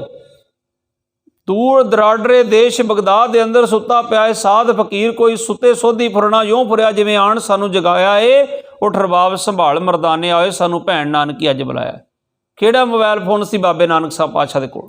ਜਦੋਂ ਆਏ ਤੇ ਪੁੱਛਿਆ ਭੈਣ ਕਿਵੇਂ ਯਾਦ ਕੀਤਾ? ਭੈਣ ਝੁਕੀ ਚਰਨਾਂ ਤੇ ਢਹਿਣ ਵਾਸਤੇ, ਤੇ ਭਰਾ ਝੁਕਿਆ ਭੈਣ ਦੇ ਚਰਨਾਂ ਤੇ ਢਹਿਣ ਵਾਸਤੇ। ਦੇਖੋ ਪਿਆਰ। ਤੇ ਦੋਵਾਂ ਨੇ ਇੱਕ ਦੂਜੇ ਨੂੰ ਗਲਵੱਕੜੀ ਪਾ ਲਈ। ਭੈਣ ਕਹਿੰਦੀ ਵੀਰ ਨਾ ਇੱਕ ਵਾਰ ਚਰਨਾਂ ਤੇ ਸੀਸ ਰੱਖਣ ਦੇ। ਕਹਿੰਦੇ ਨਹੀਂ ਭੈਣ, ਤੂੰ ਮੇਰੇ ਤੋਂ 5 ਸਾਲ ਵੱਡੀ ਭੈਣ ਆ ਮੇਰੀ, ਤੂੰ ਮੈਨੂੰ ਬੱਚਿਆਂ ਵਾਂਗ ਮੇਰੀ ਪਰਵਰਿਸ਼ ਕਰਦੀ ਰਹੀ ਆ, ਮੇਰੀ ਹਰ ਖੁਆਇਸ਼ ਪੂਰੀ ਕੀਤੀ। ਪਹਿਲੀ ਰਬਾਬ ਵੀ ਬਾਬੇ ਨਾਨਕ ਨੂੰ ਭੈਣ ਨਾਨਕੀ ਨੇ ਲੈ ਕੇ ਦਿੱਤੀ ਸੀ, ਵਿਆਹ ਵੀ ਬੇਬੇ ਨਾਨਕੀ ਨੇ ਕੀਤਾ ਸੀ ਗੁਰੂ ਨਾਨਕ ਪਾਤਸ਼ਾਹ ਦਾ ਆਪਣੇ ਕੋਲ। ਜ਼ਿਆਦਾਤਰ ਮੋਦੀ ਖਾਨੇ ਵੀ ਬੇਬੇ ਨਾਨਕੀ ਨੇ ਦੇ ਪਤੀ ਜਿਹੜੇ ਭਾਈਆ ਜੈ ਰਾਮ ਸੀ, ਉਹਨਾਂ ਲਗਵਾਇਆ ਸੀ। ਤੇ ਕਹਿਣ ਲੱਗੇ ਤੁਸੀਂ ਮੇਰੇ ਤੋਂ ਵੱਡੇ ਜੇ, ਔਰ ਇੱਕ ਵਾਰੀ ਚਰਨਾਂ ਦੇ ਸੀਸ ਰੱਖ ਲੈਣ ਦਿਓ। ਕਹਿੰਦੇ ਵੱਡੇ ਨਹੀਂ, ਮੈਂ ਤੁਹਾਨੂੰ ਰੱਬ ਮੰਨਿਆ ਤੇ ਰੱਬ ਕਰਕੇ ਇੱਕ ਵਾਰ ਚਰਨਾਂ ਤੇ ਸੀਸ ਰੱਖ ਲੈਣ ਦਿਓ। ਮੇਰਾ ਸੱਚਖੰਡ ਜਾਣ ਦਾ ਵੇਲਾ ਆ ਗਿਆ, ਮੈਂ ਤਾਂ ਬੁਲਾਇਆ। ਤੇ ਜਦੋਂ ਫਿਰ ਪ੍ਰਸ਼ਾਦਾ ਛਕਾਇਆ, ਦੱਸਿਆ, ਤੇ ਬਾਬੇ ਨੇ ਪੁੱਛਿਆ ਬੇਬੇ ਤੇਰੇ ਘਰ ਕੋਈ ਔਲਾਦ ਨਹੀਂ ਆ? ਕਦੇ ਚਿੱਤ 'ਚ ਖਿਆਲ ਨਹੀਂ ਆਇਆ ਕੋਈ ਲਾਲ ਹੋਵੇ ਤੇਰੇ ਘਰ? ਕੀ ਬਾਬੇ ਨਾਨਕ ਪਾਤਸ਼ਾਹ ਦੇ ਖਜ਼ਾਨਿਆਂ 'ਚ ਕੋਈ ਕਮੀ ਸੀ?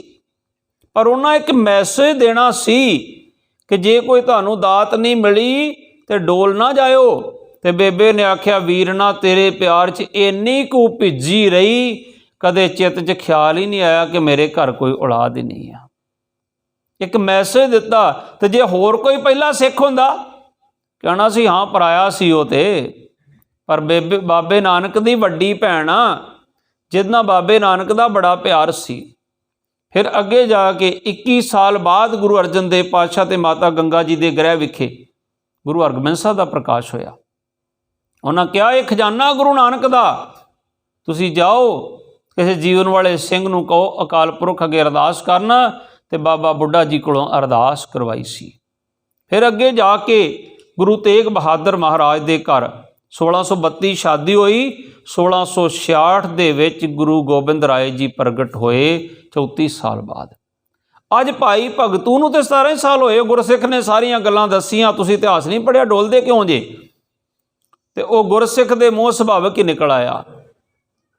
ਜਦੋਂ ਗੁਰਸਿੱਖ ਸਹਿਜ ਸੁਭਾਵੀ ਬੋਲਦਾ ਨਾ, ਉਹ ਕਦੇ ਬਿਰਥਾ ਨਹੀਂ ਜਾਂਦਾ ਬੋਲਿਆ। ਕਹਿੰਦਾ ਤੁਹਾਡੇ ਘਰ ਵੀ ਪੁੱਤਰ ਹੋਏਗਾ, ਮਹਾਰਾਜ ਕਿਰਪਾ ਕਰਨਗੇ, ਉਹਦਾ ਨਾਂ ਹੀ ਤੁਸੀਂ ਦੀਪ ਰੱਖ ਦੇਣਾ। ਸਾਲ ਬਾਅਦ ਪੁੱਤਰ ਪੈਦਾ ਹੋ ਗਿਆ, ਨਾਮ ਰੱਖਿਆ ਦੀਪ। ਜਦੋਂ ਉਹ ਯੋਧਾ ਜਿਹੜਾ ਸੀ ਜਵਾਨੀ ਦੇ ਵਿੱਚ ਪੈਰ ਰੱਖਣ ਲੱਗਾ ਤੇ ਘਰ ਆਇਆ ਬਾਹਰੋਂ ਖੇਤਾਂ 'ਚੋਂ ਆ ਕੇ ਕਹਿੰਦਾ ਪਿਤਾ ਜੀ ਮੈਂ ਸੁਣਿਆ ਆਨੰਦਪੁਰ ਵਾਲੇ ਗੁਰੂ ਨੇ ਖਾਲਸਾ ਸਜਾਇਆ ਉੱਥੇ 1699 ਦੀ ਵਿਸਾਖੀ ਨੂੰ, ਤੇ ਮੈਂ ਵੀ ਜਾਣਾ ਆਨੰਦਪੁਰ। ਤੇ ਪਿਤਾ ਜੀ ਬੜੇ ਖੁਸ਼ ਹੋਏ, ਪੁੱਤਰ ਚੰਗੇ ਪਾਸੇ ਨੂੰ ਤੁਰਿਆ। ਗੱਡਿਆਂ 'ਤੇ ਸੰਗਤਾਂ ਬਿਠਾ ਲਈਆਂ ਤੇ ਬਾਬਾ ਦੀਪ ਸਿੰਘ ਜੀ, ਅਜੇ ਸਿੰਘ ਨਾਲ ਨਹੀਂ ਸੀ ਲੱਗਿਆ, ਦੀਪ ਹੀ ਸੀ। ਦੀਪ ਵੀ ਆਪਣੇ ਸਾਥੀਆਂ ਨਾਲ ਘੋੜਿਆਂ 'ਤੇ ਚੜ੍ਹ ਪਏ, ਜਾ ਪਹੁੰਚੇ ਆਨੰਦਾਂ ਦੀ ਪੁਰੀ ਦੇ ਅੰਦਰ। ਐਸੇ ਤਰ੍ਹਾਂ ਗੁਰੂ ਗ੍ਰੰਥ ਸਾਹਿਬ ਮਹਾਰਾਜ ਜਿਵੇਂ ਪ੍ਰਕਾਸ਼ਮਾਨ ਸ਼ੋਭਾ ਪਾ ਰਹੇ ਕਲਗੀਧਰ ਪਾਤਸ਼ਾਹ ਬਿਰਾਜਮਾਨ, ਸੰਗਤਾਂ ਲੈਣ ਵਿੱਚ ਲੱਗਦੀਆਂ ਸੀ, ਮੱਥਾ ਟੇਕ ਕੇ ਆਪਣੇ ਦੁੱਖ ਸੁੱਖ ਦੱਸ ਕੇ ਇਸ ਤਰ੍ਹਾਂ ਬੈਠਦੀਆਂ ਰਹਿੰਦੀਆਂ ਸੀ। ਜਿੱਦਾਂ ਅੱਜ ਬੈਠੇ ਇੱਧਰ ਭਾਈ ਬੈਠ ਗਏ, ਇੱਧਰ ਭੈਣਾਂ ਬੈਠ ਗਈਆਂ। ਜਦੋਂ ਬਾਬਾ ਦੀਪ ਸਿੰਘ ਦੀ ਵਾਰੀ ਆਈ ਨਾ, ਕਾਫੀ ਦੇਰ ਤੱਕ ਐਵੇਂ ਖੜੇ ਹੋ ਗਏ ਜਿਵੇਂ ਕਿਸੇ ਦਾ ਦਿਮਾਗ ਸੁੰਨ ਹੋ ਜਾਂਦਾ। ਟਿਕਟਿਕੀ ਲਾ ਕੇ ਗੁਰੂ ਗੋਬਿੰਦ ਸਿੰਘ ਸਾਹਿਬ ਮਹਾਰਾਜ ਵੱਲ ਦੇਖੀ ਗਏ, ਨੇਤਰਾਂ 'ਚ ਨੇਤਰ ਪਾ ਕੇ। ਇੱਧਰੋਂ ਗੁਰੂ ਕਲਗੀਧਰ ਪਾਤਸ਼ਾਹ ਉਹਦੇ ਵੱਲ ਨੈਣ ਭਰ ਕੇ ਦੇਖਦੇ ਰਹੇ। ਜਦੋਂ ਕੋਈ ਕਮਾਈ ਵਾਲਾ ਮਹਾਂਪੁਰਸ਼ ਹੋਵੇ ਨਾ, ਉਹ ਤਾਂ ਗੁਰੂ ਸਾਹਿਬ ਪ੍ਰਤੱਖ ਹਰ ਸੀ। ਜੇ ਕੋਈ ਬ੍ਰਹਮ ਗਿਆਨੀ ਹੋਵੇ ਨਾ ਕਮਾਈ ਵਾਲਾ, ਉਹ ਵੀ ਇੱਕ ਦ੍ਰਿਸ਼ਟੀ ਪਾ ਦੇਵੇ, ਆਪਣੀ ਦ੍ਰਿਸ਼ਟੀ 'ਚੋਂ ਵੀ ਉਹ ਕੁਝ ਨਾ ਕੁਝ ਦੇ ਜਾਂਦਾ ਹੈ। ਸੋ ਇੱਥੇ ਜਦੋਂ ਇਹਨਾਂ ਕਾਫੀ ਦੇਰ ਦੇਖਦੇ ਰਹੇ ਤੇ ਗੁਰੂ ਗੋਬਿੰਦ ਸਿੰਘ ਸਾਹਿਬ ਮਹਾਰਾਜ ਹੱਸ ਪਏ। ਕਹਿੰਦੇ ਕਾਕਾ ਕੀ ਨਾਮ ਹੈ ਤੇਰਾ? ਕਹਿੰਦੇ ਸਤਿਗੁਰ ਦੀਪ। ਕਹਿੰਦੇ ਦੀਪ ਕਿੱਥੋਂ ਆਏ ਜੇ? ਕਹਿੰਦੇ ਪਹੂਵਿੰਡ ਤੋਂ ਆਏ ਆ। ਭਾਈ ਭਗਤੂ ਤੇ ਮਾਤਾ ਜੀਵਨ ਕੌਰ ਜੀ ਦੇਖਦੇ ਰਹੇ ਕੋਲ ਖੜੇ। ਪਹਿਲਾਂ ਉਹਨਾਂ ਨੇ ਮੱਥਾ ਟੇਕ ਲਿਆ। ਹੁਣ ਜਦੋਂ ਪੁੱਛਿਆ, ਕਹਿੰਦੇ ਕਦੇ ਇਸ ਪਾਸੇ ਵੀ ਜਾਇਆ ਕਰੋ, ਇੱਥੇ ਯੁੱਧ ਅਭਿਆਸ ਕਰਦੇ ਆ। ਕਹਿੰਦੇ ਸਤਿਵਚਨ ਮਹਾਰਾਜ। ਅੰਮ੍ਰਿਤ ਛਕ ਲਿਆ, ਦੀਪੇ ਤੋਂ ਦੀਪ ਸਿੰਘ ਹੋ ਗਿਆ, ਭਗਤੂ ਤੋਂ ਭਗਤ ਸਿੰਘ ਹੋ ਗਿਆ, ਜਿਉਣੀ ਤੋਂ ਜੀਵਨ ਕੌਰ ਹੋ ਗਈ। ਹੁਣ ਬਾਬਾ ਦੀਪ ਸਿੰਘ ਉਸ ਪਾਸੇ ਜਾਂਦੇ ਆ, ਦੇਖਦੇ ਘੋੜ ਸਵਾਰੀ, ਸ਼ਸਤਰ ਵਿੱਦਿਆ, ਗੱਤਕੇ ਦੇ ਅਭਿਆਸ, ਤੇ ਪੁੱਛਦੇ ਆ ਕਿੰਨੀ ਕਿੰਨੀ ਤਨਖਾਹ ਲੈਂਦੇ ਹੋ? ਕਹਿੰਦੇ ਤਨਖਾਹ ਨਹੀਂ ਲੈਂਦੇ, ਗੁਰੂ ਦੀ ਖੁਸ਼ੀ ਲੈਂਦੇ ਅਸੀਂ। ਸਾਰੇ ਦੇਖਿਆ, ਦੇਖ ਕੇ ਹੈਰਾਨ ਹੋ ਗਏ। ਜਦੋਂ 3 ਦਿਨ ਬਾਅਦ ਛੁੱਟੀ ਲੈਣ ਵਾਸਤੇ ਆਏ ਨਾ, ਤੇ ਬਾਬਾ ਦੀਪ ਸਿੰਘ ਹੱਥ ਜੋੜ ਕੇ ਖੜ ਗਏ। ਮਹਾਰਾਜ ਮੈਂ ਨਹੀਂ ਜੇ ਜਾਣਾ, ਮੇਰਾ ਚਿੱਤ ਨਹੀਂ ਜੇ ਕਰਦਾ ਜਾਣ ਨੂੰ, ਮੈਨੂੰ ਆਪਣੇ ਕੋਲ ਰੱਖ ਲਓ। 17 ਸਾਲ ਬਾਅਦ ਕਿਸੇ ਦੇ ਘਰ ਔਲਾਦ ਹੋਈ ਹੋਵੇ, ਉਹ ਵੀ 18 ਕੁ ਸਾਲ ਦੀ ਔਲਾਦ ਹੋਈ, ਮੱਥਾ ਟੇਕਣ ਗਏ ਤਾਂ ਉਹ ਕਹਿ ਦੇ ਕਿ ਮੈਂ ਤਾਂ ਗੁਰਦੁਆਰੇ ਹੀ ਰਹਿਣਾ। ਤੇ ਮਾਤਾ ਪਿਤਾ ਦਾ ਕਿੱਡਾ ਵੱਡਾ ਜਿਗਰਾ ਹੋਏਗਾ ਜਿਨ੍ਹਾਂ ਨੇ 7 ਬਚਨ ਕਹਿ ਕੇ ਮੁੜ ਪਏ। ਕਹਿੰਦੇ ਠੀਕ ਆ ਪਿਤਾ ਜੀ, ਰੱਖ ਲਓ ਇਹਨਾਂ ਨੂੰ ਆਪਣੇ ਚਰਨਾਂ 'ਚ। ਕਹਿੰਦੇ ਕੁਝ ਦਿਨ ਰਹਿਣ ਦਿਓ, ਦੀਪ ਸਿੰਘ ਨੂੰ ਕੁਝ ਦਿਨ ਇੱਥੇ ਰਹਿਣ ਦਿਓ। ਚਲੇ ਗਏ। ਹੁਣ ਬਾਬਾ ਦੀਪ ਸਿੰਘ ਨੇ ਕੁਝ ਹੀ ਦਿਨਾਂ ਦੇ ਵਿੱਚ ਇੰਨੇ ਸ਼ਸਤਰ ਵਿੱਦਿਆ ਦੇ ਜ਼ੋਰ ਵਿਖਾਏ, ਘੋੜ ਸਵਾਰੀ 'ਚ ਮਾਹਿਰ ਹੋ ਗਏ, ਤੇ ਗੁਰੂ ਗੋਬਿੰਦ ਸਿੰਘ ਸਾਹਿਬ ਮਹਾਰਾਜ ਨੇ ਉਹਨਾਂ ਨੂੰ, ਆਪਾਂ ਫੌਜੀ ਭਾਸ਼ਾ 'ਚ ਮੈਂ ਕਹਾਂ, ਉਸ ਟ੍ਰੇਨਿੰਗ ਦਾ ਇੰਚਾਰਜ ਬਣਾ ਦਿੱਤਾ ਕਿ ਇਹ ਯੁੱਧ ਅਭਿਆਸ, ਸ਼ਸਤਰ ਵਿੱਦਿਆ ਇਹ ਦੀਪ ਸਿੰਘ ਸਿਖਾਇਆ ਕਰਨਗੇ। ਸ਼ਸਤਰ ਵਿੱਦਿਆ ਸਿਖਾਉਣ ਲੱਗ ਪਏ, ਸਾਰਾ ਯੁੱਧ ਅਭਿਆਸ ਹੋਣ ਲੱਗ ਪਿਆ। ਇਸੇ ਤਰ੍ਹਾਂ ਸਮਾਂ ਆਪਣੀ ਰਫਤਾਰ ਚੱਲਦਾ ਗਿਆ। ਅੱਗੇ ਜਾ ਕੇ ਫਿਰ ਸੰਥਿਆ ਵੀ ਲੈ ਲਈ ਗੁਰਬਾਣੀ ਦੀ, ਗੁਰਬਾਣੀ ਵੀ ਪੜ੍ਹਨ ਲੱਗ ਪਏ। ਫਿਰ ਅੱਗੇ ਜਾ ਕੇ ਜਦੋਂ 20-21 ਦਸੰਬਰ 1704 ਦੀ ਵਿਚਕਾਰਲੀ ਰਾਤ ਨੂੰ ਅਨੰਦਪੁਰ ਸਾਹਿਬ ਦਾ ਕਿਲ੍ਹਾ ਛੱਡਿਆ ਗੁਰੂ ਕਲਗੀਧਰ ਪਿਤਾ ਜੀ ਨੇ। ਸਰਸਾ ਨਦੀ 'ਤੇ ਆ ਕੇ ਪਰਿਵਾਰ 3 ਹਿੱਸਿਆਂ 'ਚ ਵੰਡਿਆ ਗਿਆ। ਬਾਬਾ ਦੀਪ ਸਿੰਘ ਤੇ ਭਾਈ ਮਨੀ ਸਿੰਘ, ਮਾਤਾ ਸਾਹਿਬ ਕੌਰ ਜੀ ਤੇ ਮਾਤਾ ਸੁੰਦਰੀ ਜੀ ਨੂੰ ਲੈ ਕਰਕੇ ਦਿੱਲੀ ਵਾਲੇ ਰਸਤੇ ਪੈ ਗਏ। ਗੁਰੂ ਸਾਹਿਬ ਨੇ ਪਹਿਲਾਂ ਸਮਝਾ ਦਿੱਤਾ ਸੀ ਕਿ ਜਿਸ ਪਾਸੇ ਨੂੰ ਨਿਕਲਦੇ ਜੇ ਉੱਥੋਂ ਫਿਰ ਤੁਸੀਂ ਆਪਣੇ ਆਪਣੇ ਘਰਾਂ ਨੂੰ ਪਰਤ ਜਾਣਾ, ਫਿਰ ਲੋੜ ਪੈਣ 'ਤੇ ਜਦੋਂ ਸੁਨੇਹੇ ਪਹੁੰਚਣਗੇ ਫਿਰ ਇਕੱਠੇ ਹੋ ਜਾਣਾ, ਆ ਜਾਣਾ। ਉਧਰ ਚਮਕੌਰ ਦਾ ਸਾਕਾ ਵਾਪਰਿਆ, ਸਰਹੰਦ ਦਾ ਸਾਕਾ ਵਾਪਰਿਆ। ਇਸ ਤਰ੍ਹਾਂ ਗੁਰੂ ਕਲਗੀਧਰ ਪਾਤਸ਼ਾਹ ਮੁਕਤਸਰ ਸਾਹਿਬ ਦੀ ਜਦੋਂ ਜੰਗ ਲੜੀ ਨਾ, ਉਦੋਂ ਪਿੱਛੋਂ ਇੱਕ ਸ਼ੇਰ ਸਿੰਘ ਨਾਮੀ ਸਿੰਘ ਨੂੰ ਭੇਜਿਆ ਪਹੂਵਿੰਡ। ਬਾਬਾ ਦੀਪ ਸਿੰਘ ਖੇਤਾਂ 'ਚ ਹਲ ਚਲਾ ਰਹੇ। ਉਹਨਾਂ ਨੇ ਉਸ ਯੋਧੇ ਨੂੰ ਜਾ ਕੇ ਦੱਸਿਆ, ਗੁਰੂ ਫਤਿਹ ਦੀ ਸਾਂਝ ਪਾਈ। ਇੱਕ ਕਹਾਵਤ ਹੈ ਨਾ, ਅੰਨਾ ਕੀ ਭਾਲੇ 2 ਅੱਖੀਆਂ। ਬਾਬਾ ਜੀ ਪੁੱਛਣਾ ਚਾਹੁੰਦੇ ਸੀ ਗੁਰੂ ਗੋਬਿੰਦ ਸਿੰਘ ਮਹਾਰਾਜ ਕਿਸ ਪਾਸੇ। ਉਸ ਸਮੇਂ ਇਹੋ TV ਚੈਨਲ ਥੋੜ੍ਹੀ ਚੱਲਦੇ ਸੀ, ਮੀਡੀਆ ਨਹੀਂ ਸੀ। ਉਹ ਸਿੰਘ ਨੇ ਕਿਹਾ, ਤੁਹਾਨੂੰ ਗੁਰੂ ਗੋਬਿੰਦ ਸਿੰਘ ਸਾਹਿਬ ਨੇ ਸਾਬੋ ਕੀ ਤਲਵੰਡੀ ਬੁਲਾਇਆ, ਖਦਰਾਣੇ ਦੀ ਢਾਬ 'ਤੇ ਬੁਲਾਇਆ। ਉਦੋਂ ਖਦਰਾਣੇ ਦੀ ਢਾਬ ਸੀ। ਘੋੜਿਆਂ 'ਤੇ ਚੱਲ ਪਏ ਦੋਨੋਂ। ਰਸਤੇ 'ਚ ਆਉਂਦਿਆਂ ਆਉਂਦਿਆਂ ਸਾਰੀ ਵਾਰਤਾਲਾਪ ਹੋ ਗਈ ਕਿ ਸਾਹਿਬਜ਼ਾਦੇ 4 ਹੀ ਸ਼ਹੀਦ ਹੋ ਗਏ, ਇੰਨੇ ਸਿੰਘ ਸ਼ਹੀਦ ਹੋ ਗਏ, 3 ਪਿਆਰੇ ਸ਼ਹੀਦ ਹੋ ਗਏ। ਬਾਬਾ ਦੀਪ ਸਿੰਘ ਨੇ ਸਾਬੋ ਕੀ ਤਲਵੰਡੀ ਪਹੁੰਚ ਕੇ ਨਾ ਗੁਰੂ ਕਲਗੀਧਰ ਪਾਤਸ਼ਾਹ ਦੇ ਚਰਨਾਂ 'ਤੇ ਸੀਸ ਰੱਖ ਕੇ ਨੇਤਰ ਸਿਰਜਲ ਕਰਕੇ ਆਖਿਆ, ਸਤਿਗੁਰੂ ਐਡੇ ਐਡੇ ਯੋਧੇ ਸਿੰਘ ਸ਼ਹੀਦ ਹੋ ਗਏ, 4 ਹੀ ਸਾਹਿਬਜ਼ਾਦੇ ਸ਼ਹੀਦ ਹੋ ਗਏ, ਮੈਂ ਨਿਭਾਗਾ ਅਜੇ ਜਿਉਂਦਾ ਤੁਰਿਆ ਫਿਰਦਾ। ਉਧਰ ਭਾਈ ਮਨੀ ਸਿੰਘ ਵੀ ਪਹੁੰਚ ਗਏ ਦਿੱਲੀ ਤੋਂ ਮਾਤਾਵਾਂ ਨੂੰ ਲੈ ਕੇ। ਇਸ ਤਰ੍ਹਾਂ ਦਰਬਾਰ ਸਜਿਆ ਹੋਇਆ। ਤੇ ਆਉਂਦਿਆਂ ਹੀ ਮਾਤਾ ਜੀ ਨੇ ਕਿਹਾ, ਲਾਲ ਨਹੀਂ ਨਜ਼ਰ ਆਉਂਦੇ ਮੇਰੇ। ਤੇ ਗੁਰੂ ਗੋਬਿੰਦ ਸਿੰਘ ਸਾਹਿਬ ਨੇ ਕਿਹਾ, ਆ ਬੈਠੇ ਤੁਹਾਡੇ ਲਾਲ। ਕਹਿੰਦੇ ਮਾਂ ਨਹੀਂ ਨਜ਼ਰ ਆਉਂਦੀ, ਮਾਂ ਗੁਜਰ ਕੌਰ। ਕਹਿੰਦੇ ਆ ਬੈਠੀ ਮਾਂ, ਇੱਧਰ ਬਿਰਧ ਮਾਤਾ ਬੈਠੀਆਂ ਸੀ। ਕਹਿੰਦੇ ਮੈਂ ਗੱਲ ਕਰ ਰਹੀ ਅਜੀਤ ਸਿੰਘ, ਜੁਝਾਰ ਸਿੰਘ ਦੀ, ਜੋਰਾਵਰ ਸਿੰਘ, ਫਤਿਹ ਸਿੰਘ ਦੀ। ਤੇ ਗੁਰੂ ਕਲਗੀਧਰ ਪਾਤਸ਼ਾਹ ਨੇ ਲੰਬੀ ਬਾਂਹ ਕਰਕੇ ਆਖਿਆ, ਇਨ ਪੁੱਤਰਨ ਕੇ ਸੀਸ ਪਰ ਵਾਰ ਦੀਏ ਸੁਤ ਚਾਰ, ਚਾਰ ਮੂਏ ਤੋ ਕਿਆ ਬਿਆ ਜੀਵਤ ਕਈ ਹਜ਼ਾਰ। ਵਾਰਿਆ ਕੀ ਜਾਂਦਾ, ਪੈਸਿਆਂ ਨੂੰ ਅਸੀਂ ਬੜਾ ਕੀਮਤੀ ਸਮਝਦੇ, ਪੈਸਿਆਂ ਨਾਲ ਸਭ ਕੁਝ ਖਰੀਦ ਲਈਦਾ। ਬੱਚੇ ਦਾ ਵਿਆਹ ਹੁੰਦਾ, ਅਸੀਂ ਦਬਾ ਕੇ ਪੈਸੇ ਵਾਰਦੇ ਹਾਂ, ਚੁੱਕ ਚੁੱਕ ਕੇ ਨੋਟ ਵਾਰਦੇ ਹਾਂ। ਜਰਾ ਵਾਰਨ ਦਾ ਮਤਲਬ ਸਮਝੋ, ਗੁਰੂ ਗੋਬਿੰਦ ਸਿੰਘ ਨੇ ਕੀ ਵਾਰਿਆ। ਅਸੀਂ ਪੈਸੇ ਵਾਰਦੇ ਹਾਂ, ਪੈਸੇ ਵਾਰਨ ਦਾ ਮਤਲਬ ਪਤਾ ਕੀ ਹੁੰਦਾ ਕਿ ਸਭ ਤੋਂ ਕੀਮਤੀ ਹੈ, ਇਸ ਔਲਾਦ ਦੇ ਸਾਹਮਣੇ ਇਹ ਤੁਛ ਮੈਂ ਇਹਨਾਂ ਦੇ ਪੈਰਾਂ 'ਚ ਸੁੱਟ ਦਿੰਦਾ। ਗੁਰੂ ਗੋਬਿੰਦ ਸਿੰਘ ਮਹਾਰਾਜ ਨੇ ਸਾਡੇ ਤੋਂ ਆਪਣਾ ਪਰਿਵਾਰ ਵਾਰਿਆ ਤੇ ਸਾਨੂੰ ਆਖਿਆ, ਇਨ ਪੁੱਤਰਨ ਕੇ ਸੀਸ ਪਰ ਵਾਰ ਦੀ ਸੁਤ ਚਾਰ, ਚਾਰ ਮੂਏ ਤੋਂ ਕਿਆ ਬਿਆ ਜੀਵਤ ਕਈ ਹਜ਼ਾਰ। ਇੱਧਰ ਗੁਰੂ ਗੋਬਿੰਦ ਸਿੰਘ ਮਹਾਰਾਜ ਕਹਿੰਦੇ, ਦੀਪ ਸਿਆਂ ਤੇ ਇੱਥੋਂ ਅਜੇ ਬੜੀ ਵੱਡੀ ਵਡਮੁੱਲੀ ਸੇਵਾ ਲੈਣੀ ਆ। ਭਾਗਾਂ ਵਾਲੇ ਅੱਜ ਉਸ ਯੋਧੇ ਦੀ ਯਾਦ 'ਚ ਬੈਠੇ ਹਾਂ ਕਿ ਮੈਂ ਪਹਿਲਾਂ ਵੀ ਜ਼ਿਕਰ ਕੀਤਾ ਕਿ ਜਨਮ ਵੇਲੇ ਅਸੀਂ ਅਰਦਾਸ ਕਰਦੇ ਹਾਂ, ਲੋਕੀ ਗਿਨਜ਼ ਬੁੱਕ 'ਚ ਨਾਂ ਲਿਖਾਉਂਦੇ ਆ, ਹੋਰ ਬੁੱਕਾਂ 'ਚ ਨਾਂ ਲਿਖਾਉਂਦੇ, ਉਸ ਯੋਧੇ ਨੇ ਅਰਦਾਸ ਵਿੱਚ ਨਾਂ ਲਿਖਾਇਆ। ਜਿਨ੍ਹਾਂ ਸਿੰਘਾਂ ਸਿੰਘਣੀਆਂ ਨੇ ਧਰਮੇ ਸੀਸ ਦਿੱਤੇ, ਬੰਦ ਬੰਦ ਕਟਵਾਏ, ਖੋਪਰੀਆਂ ਲਵਾਈਆਂ, ਚਰਖੜੀਆਂ ਤੇ ਚੜੇ, ਆਰਨ ਚਰਾਏ ਗਏ, ਗੁਰਦੁਆਰੇ ਦੀ ਸੇਵਾ ਲਈ ਕੁਰਬਾਨੀਆਂ ਕੀਤੀਆਂ, ਧਰਮ ਨਹੀਂ ਹਾਰਿਆ, ਸਿੱਖੀ ਕੇਸਾਂ ਸੁਆਸਾਂ ਸੰਗ ਨਿਭਾਈ, ਤਿੰਨਾਂ ਦੀ ਕਮਾਈ ਦਾ ਧਿਆਨ ਧਰ ਕੇ ਬੋਲੋ ਜੀ ਵਾਹਿਗੁਰੂ।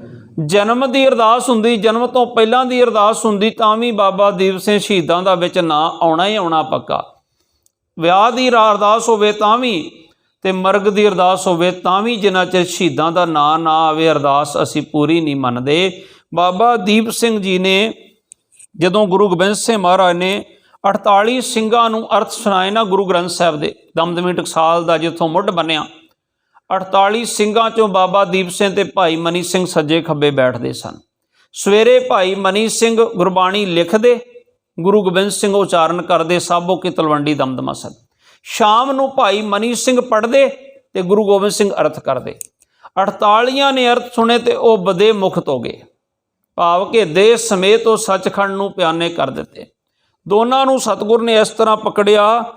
ਭਾਈ ਮਨੀ ਸਿੰਘ ਕਹਿੰਦੇ, ਮਹਾਰਾਜ ਜਾ ਲੈਣ ਦਿਓ ਮੈਨੂੰ ਵੀ, ਇਹ ਕਾਮ ਕਰੋ, ਲੋਭ ਮੋਹ ਹੰਕਾਰ ਪਤਾ ਨਹੀਂ ਕਦੋਂ ਹਾਵੀ ਹੋ ਜਾਣ। ਸਤਿਗੁਰ ਕਹਿੰਦੇ, ਨਹੀਂ ਮਨੀ ਸਿੰਘਾ, ਤੇਰਾ ਤੇ ਬੰਦ ਬੰਦ ਵੀ ਕੱਟ ਜਾਏਗਾ ਤਾਂ ਵੀ ਤੇਰੇ ਜਪ ਤਪ 'ਚ ਕੋਈ ਫਰਕ ਨਹੀਂ ਪੈਂਦਾ। ਖੱਬੇ ਵੇਖ ਕੇ ਕਹਿੰਦੇ, ਦੀਪ ਸਿੰਘਾ, ਤੇਰਾ ਤੇ ਸੀਸ ਵੀ ਧੜ ਤੋਂ ਅਲੱਗ ਹੋ ਜਾਵੇਗਾ ਤਾਂ ਵੀ ਤੇਰੇ ਜਪ ਤਪ ਦੇ ਵਿੱਚ ਕੋਈ ਫਰਕ ਨਹੀਂ ਪਏਗਾ। ਗੁਰੂ ਗੋਬਿੰਦ ਸਿੰਘ ਸਾਹਿਬ ਮਹਾਰਾਜ ਨੰਦੇੜ ਵੱਲ ਨੂੰ ਚਲੇ ਗਏ। ਭਾਈ ਮਨੀ ਸਿੰਘ ਨੂੰ ਦਰਬਾਰ ਸਾਹਿਬ ਦੀ ਸੇਵਾ ਸੌਂਪ ਗਏ, ਬਾਬਾ ਦੀਪ ਸਿੰਘ ਜੀ ਨੂੰ ਸਾਬੋ ਕੀ ਤਲਵੰਡੀ ਦਮਦਮਾ ਸਾਹਿਬ।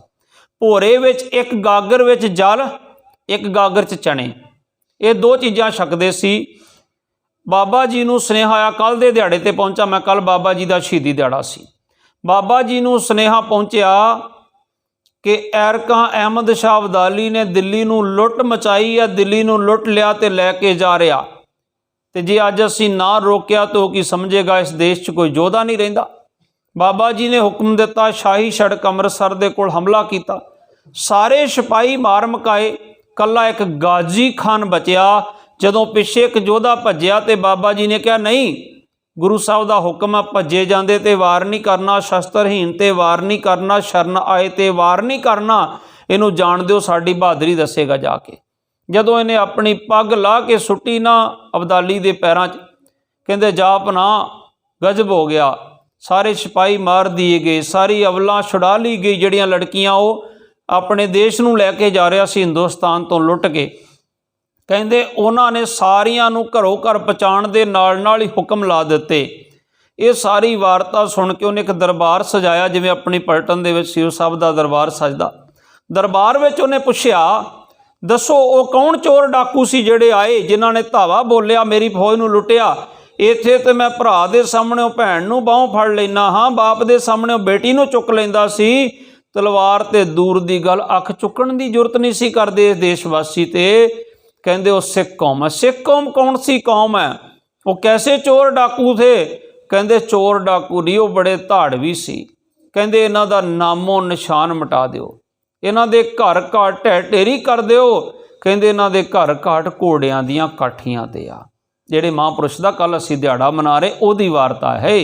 ਕਹਿੰਦੇ ਇਹਨਾਂ ਦੇ ਘਰ ਘਾਟ ਘੋੜਿਆਂ ਦੀਆਂ ਕਾਠੀਆਂ ਤੇ ਆ। ਕਹਿੰਦੇ ਫਿਰ ਇਹ ਖਾਂਦੇ ਕੀ, ਕਹਿੰਦੇ ਦਰਖਤਾਂ ਦੇ ਪੱਤੇ ਖਾ ਕੇ ਵੀ ਅਕਾਲ ਗਜਾਉਂਦੇ ਆ। ਕਹਿੰਦੇ ਇਹ ਦੱਸੋ ਇਹਨਾਂ ਹਮਲਾ ਕਿਵੇਂ ਕੀਤਾ? ਕਹਿੰਦੇ ਇਹਨਾਂ ਦੇ ਇੱਕ ਘੋੜੇ ਦੀ ਪਿੱਠ ਤੇ ਵੱਡਾ ਢੋਲ ਬੰਨਿਆ ਸੀ, ਉਹਨੂੰ ਨਗਾਰਾ ਕਹਿੰਦੇ ਸੀ। ਇਹ ਨਗਾਰੇ ਤੇ ਚੋਟ ਮਾਰਦੇ ਸੀ ਤੇ ਕਹਿੰਦੇ ਸੀ ਦੇਗ ਤੇਗ, ਤੇ ਬਾਕੀ ਨਾਲੇ ਤੇਗਾਂ ਵਾਹੁੰਦੇ ਸੀ, ਨਾਲੇ ਫਤਿਹ ਕਹਿੰਦੇ। ਕਹਿੰਦੇ ਤੇਗ ਕੀ? ਕਹਿੰਦੇ ਆਪਾਂ ਤਲਵਾਰ ਕਹਿੰਦੇ, ਤੇਗ ਕਹਿੰਦੇ ਆ। ਇਹ ਉਧਰ ਉਹ ਆਖੀ ਜਾਂਦਾ ਸੀ, ਇੱਕ ਬੰਦਾ ਉਹ ਜੰਗ ਨਹੀਂ ਸੀ ਲੜਦਾ, ਉਹ ਨਗਾਰੇ ਤੇ ਚੋਟ ਮਾਰ ਕੇ ਕਹਿੰਦਾ ਸੀ ਦੇਗ ਤੇਗ, ਤੇ ਬਾਕੀ ਤੇਗਾਂ ਵਾਹੁੰਦੇ ਫਤਿਹ ਫਤਿਹ ਕਹਿੰਦੇ ਸੀ। ਕਹਿੰਦੇ ਇਹ 2 ਵਾਰ ਨਾਰਾ ਲਾਉਂਦੇ ਦੇਗ ਤੇਗ ਫਤਿਹ ਦਾ। ਇਹਨਾਂ ਦੇ ਮੁਰਸ਼ਿਦ ਨੇ ਇਹਨਾਂ ਨੂੰ ਸ਼ਸਤਰ ਨਾਲ ਇੰਨਾ ਕੁ ਜੋੜ ਦਿੱਤਾ ਕਿ ਭੋਜਨ ਤੁਹਾਡਾ ਤਾਂ ਮੈਨੂੰ ਸਵੀਕਾਰ ਹੋਏਗਾ, ਭੋਜਨ ਛਕੋਗੇ ਤੇ ਕਿਰਪਾਨ ਨਾਲ ਭੇਟ ਹੋਵੇਗਾ, ਭਾਵ ਕਿ ਭੋਗ ਲੱਗੇ। ਇਹਦਾ ਮਤਲਬ ਕੀ ਆ?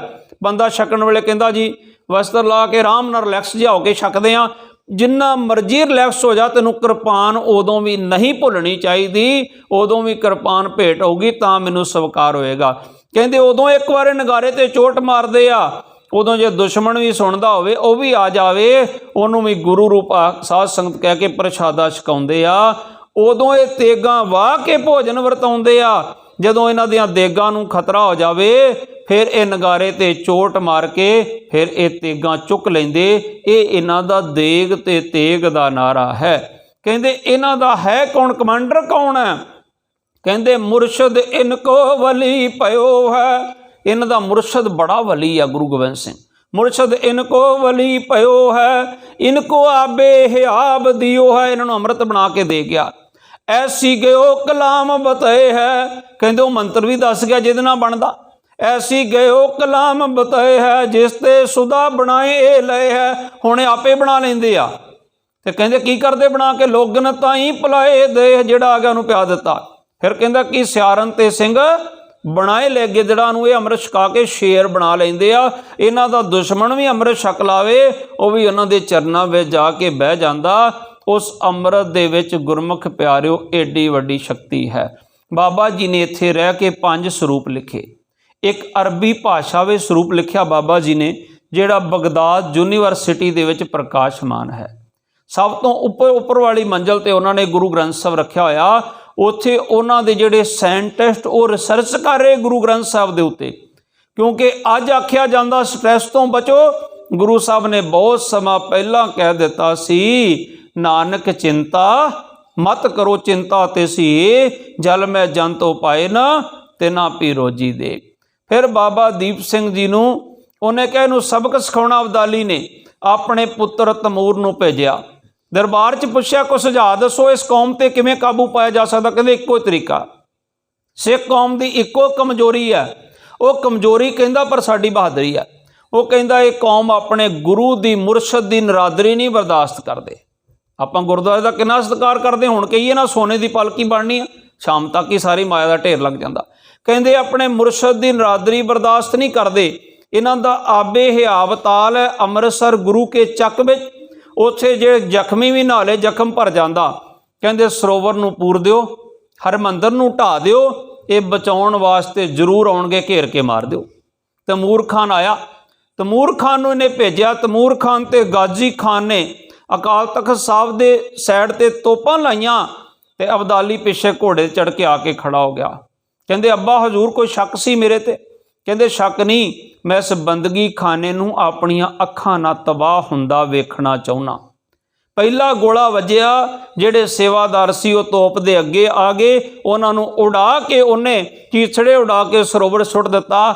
ਦੂਜਾ ਗੋਲਾ ਵੱਜਿਆ, ਦਰਬਾਰ ਸਾਹਿਬ ਦੇ ਖੱਬੇ ਕੋਨੇ ਤੇ ਵੱਜਿਆ। ਉੱਥੋਂ ਇੱਕ ਸਾਬਤ ਇੱਟ ਨਿਕਲੀ, ਉਹ ਆ ਕੇ ਅਬਦਾਲੀ ਦੇ ਨੱਕ ਤੇ ਵੱਜੀ ਤੇ ਅਬਦਾਲੀ ਦੇ ਥੱਲੇ ਡਿੱਗਣ ਕਰਕੇ ਇਹਨੂੰ ਵਾਪਸ ਲਾਹੌਰ ਲਿਆਂਦਾ ਗਿਆ। ਇਹਦੇ ਨੱਕ 'ਚ ਐਸੀ ਪਸ ਪਈ, ਉਹਦੇ ਕਾਰਨ ਹੀ ਇਹਦੀ ਮੌਤ ਹੋ ਗਈ। ਜਿਹੜਾ ਵੀ ਸੱਚਖੰਡ ਹਰਿਮੰਦਰ ਸਾਹਿਬ ਤੇ ਚੜ੍ਹ ਕੇ ਆਇਆ ਨਾ, 153ਵੇਂ ਦਿਨ ਤੋਂ ਬਾਅਦ ਉਹਦੀ ਜ਼ਿੰਦਗੀ ਨੇ ਜੋ ਗਾਂ ਚੱਲਣਾ ਸਵੀਕਾਰ ਨਹੀਂ ਕੀਤਾ। 153 ਦਿਨ ਤੋਂ ਪਹਿਲਾਂ ਜਵਾਬ ਦੇ ਦਿੱਤਾ ਗਿਆ। ਬਾਬਾ ਦੀਪ ਸਿੰਘ ਨੂੰ ਫਿਰ ਸੁਨੇਹਾ ਮਿਲ ਗਿਆ, ਬਾਬਾ ਜੀ ਹਰਿਮੰਦਰ ਨੂੰ ਢਾਹ ਦਿੱਤਾ ਜੇ, ਉਡਾ ਦਿੱਤਾ ਜੇ ਤੋਪਾਂ ਨਾਲ। ਉਸ ਬੁੱਢੇ ਜਰਨੈਲ ਨੇ 75 ਸਾਲ ਦੀ ਉਮਰ 'ਚ 18 ਸਾਲ ਦਾ ਖੰਡਾ ਚੱਕ ਲਿਆ ਤੇ ਆ ਕੇ ਉਹਨੇ ਗੁਰੂ ਅਰਜਨ ਦੇਵ ਪਾਤਸ਼ਾਹ ਦੇ ਸਥਾਨ ਤੇ ਤਰਨਤਾਰਨ ਸਾਹਿਬ ਅਰਦਾਸ ਕੀਤੀ। ਅੱਗੇ ਗੁਰਦੁਆਰਾ ਲਕੀਰ ਸਾਹਿਬ, ਉੱਥੇ ਲਕੀਰ ਖਿੱਚੀ ਖੰਡੇ ਦੇ ਨਾਲ ਤੇ ਵੰਗਾਰ ਪਾਈ ਯੋਧਿਆਂ ਨੂੰ ਇੱਧਰ ਜਾਂ ਇੱਧਰ, ਕਹਿੰਦੇ ਜਿਹੜੇ ਸ਼ਹੀਦ ਹੋਣਾ ਚਾਹੁੰਦੇ ਇੱਧਰ ਆ ਜਾਓ, ਜਿਹੜੇ ਜਾਨਾਂ ਬਖਸ਼ਾਉਣਾ ਚਾਹੁੰਦੇ ਇੱਧਰ ਆ ਜਾਓ। ਇਹ ਸਾਡੇ ਸੈਨਿਕਾਂ ਲਈ ਬੜੀ ਵੱਡੀ ਸਿੱਖਿਆ ਹੈ। ਕਹਿੰਦੇ ਨਾ ਹਰ ਮੈਦਾਨ ਫਤਿਹ ਦਾ ਮਤਲਬ ਇਹ ਆ 3 ਮੀਲ ਸਫ਼ਰ ਬਾਕੀ ਸੀ ਜਦੋਂ ਬਾਬਾ ਜੀ ਦਾ ਸਿਰ ਧੜ ਤੋਂ ਲੱਗ ਹੋ ਗਿਆ। ਜਦੋਂ ਖਬਰ ਮਿਲੀ ਨਾ ਅਬਦਾਲੀ ਨੂੰ, ਇੱਕ ਬੁੱਢਾ ਨਹੀਂ ਜੇ ਕਾਬੂ ਹੁੰਦਾ, ਬੁੱਢਾ ਜਰਨੈਲ, ਅਬਦਾਲੀ ਨੇ ਫਿਰ ਆਪਣੇ ਇੱਕ ਜਰਨੈਲ ਨੂੰ ਭੇਜਿਆ ਜਹਾਨ ਖਾਨ ਨੂੰ, ਆ ਕੇ ਬਾਬੇ ਨੂੰ ਵੰਗਾਰਿਆ। ਦੋਨਾਂ ਦੇ ਸਾਂਝੇ ਵਾਰ ਦੇ ਨਾਲ ਦੋਨਾਂ ਦੀਆਂ ਗਰਦਨਾਂ ਕੱਟ ਗਈਆਂ। ਤੇ ਬਾਬਾ ਜੀ ਨੂੰ ਜਦੋਂ ਆ ਕੇ ਨਾਲ ਦੇ ਸਿੱਖ ਨੇ ਮੋਢੇ ਤੋਂ ਫੜ ਕੇ ਆਖਿਆ, ਬਾਬਾ ਜੀ ਤੁਸੀਂ ਪ੍ਰਣ ਕੀਤਾ ਸੀ ਮੈਂ ਸੀਸ ਹਰਿਮੰਦਰ ਸਾਹਿਬ ਭੇਟ ਕਰਾਂਗਾ, ਅਰਦਾਸ ਤੋਂ ਸ਼ੰਕੇ ਹੋਣਗੇ, ਅਰਦਾਸ ਤੋਂ ਭਰੋਸੇ ਟੁੱਟ ਜਾਣਗੇ, ਕਹਿੰਦੇ ਸੀਸ ਚੁੱਕ ਕੇ ਦਿਓ। ਹੁਣ ਹੀ ਕਹਿੰਦੇ ਸਾਹਮਣੇ ਖੜੀ ਹੋ ਗਈ। ਕਹਿੰਦੇ ਬਾਬਾ ਬੜਾ ਦਾਵਾ ਕਰਦਾ ਸੀ ਦਰਬਾਰ ਸਾਹਿਬ ਭੇਟ ਕਰਾਂਗਾ, ਅਜੇ 3 ਮੀਲ ਬਾਕੀ ਆ, ਸੀਸ ਡਿੱਗ ਪਿਆ, ਜੇ ਹੁਣ ਤੁਰ ਕਿਵੇਂ ਤੁਰਦਾ। ਕਹਿੰਦੇ ਖੱਬੀ ਤਲੀ ਤੇ ਸੀਸ ਟਿਕਾ ਕੇ ਮੀਲਾਂ ਤੱਕ ਖੰਡਾ ਵਾਇਆ। ਅਬਦਾਲੀ ਦੀਆਂ ਫੌਜਾਂ 'ਚ ਭਾਜਣਾ ਪੈ ਗਈਆਂ। ਕਹਿੰਦੇ ਇਹਨਾਂ ਨਾਲ ਅਸੀਂ ਨਹੀਂ ਲੜ ਸਕਦੇ। ਉਹਨਾਂ ਦੇ ਕਟੇ ਸੀਸ ਵੀ ਤਲੀ ਤੇ ਟਿਕਾ ਕੇ ਉਹ ਬਿਨਾਂ ਸਿਰਾਂ ਤੋਂ ਉਹਨਾਂ ਦੇ ਧੜ ਵੀ ਲੜਦੇ ਜਾਂਦੇ ਆ। ਸੋ ਕੱਲ੍ਹ ਦਾ ਦਿਹਾੜਾ ਜਿਹੜਾ ਸੀ ਉਹ ਐਸੇ ਸ਼ਹੀਦ ਤੇ ਬੜੇ ਆਪਣੇ ਪੰਥ ਦੇ ਵਿੱਚ, ਪਰ ਇੱਕੋ ਸ਼ਹੀਦ ਜਿਹਦੇ ਨਾਮ ਦੇ ਨਾਲ ਕੀ ਸ਼ਬਦ ਆਉਂਦਾ, ਅਨੋਖੇ।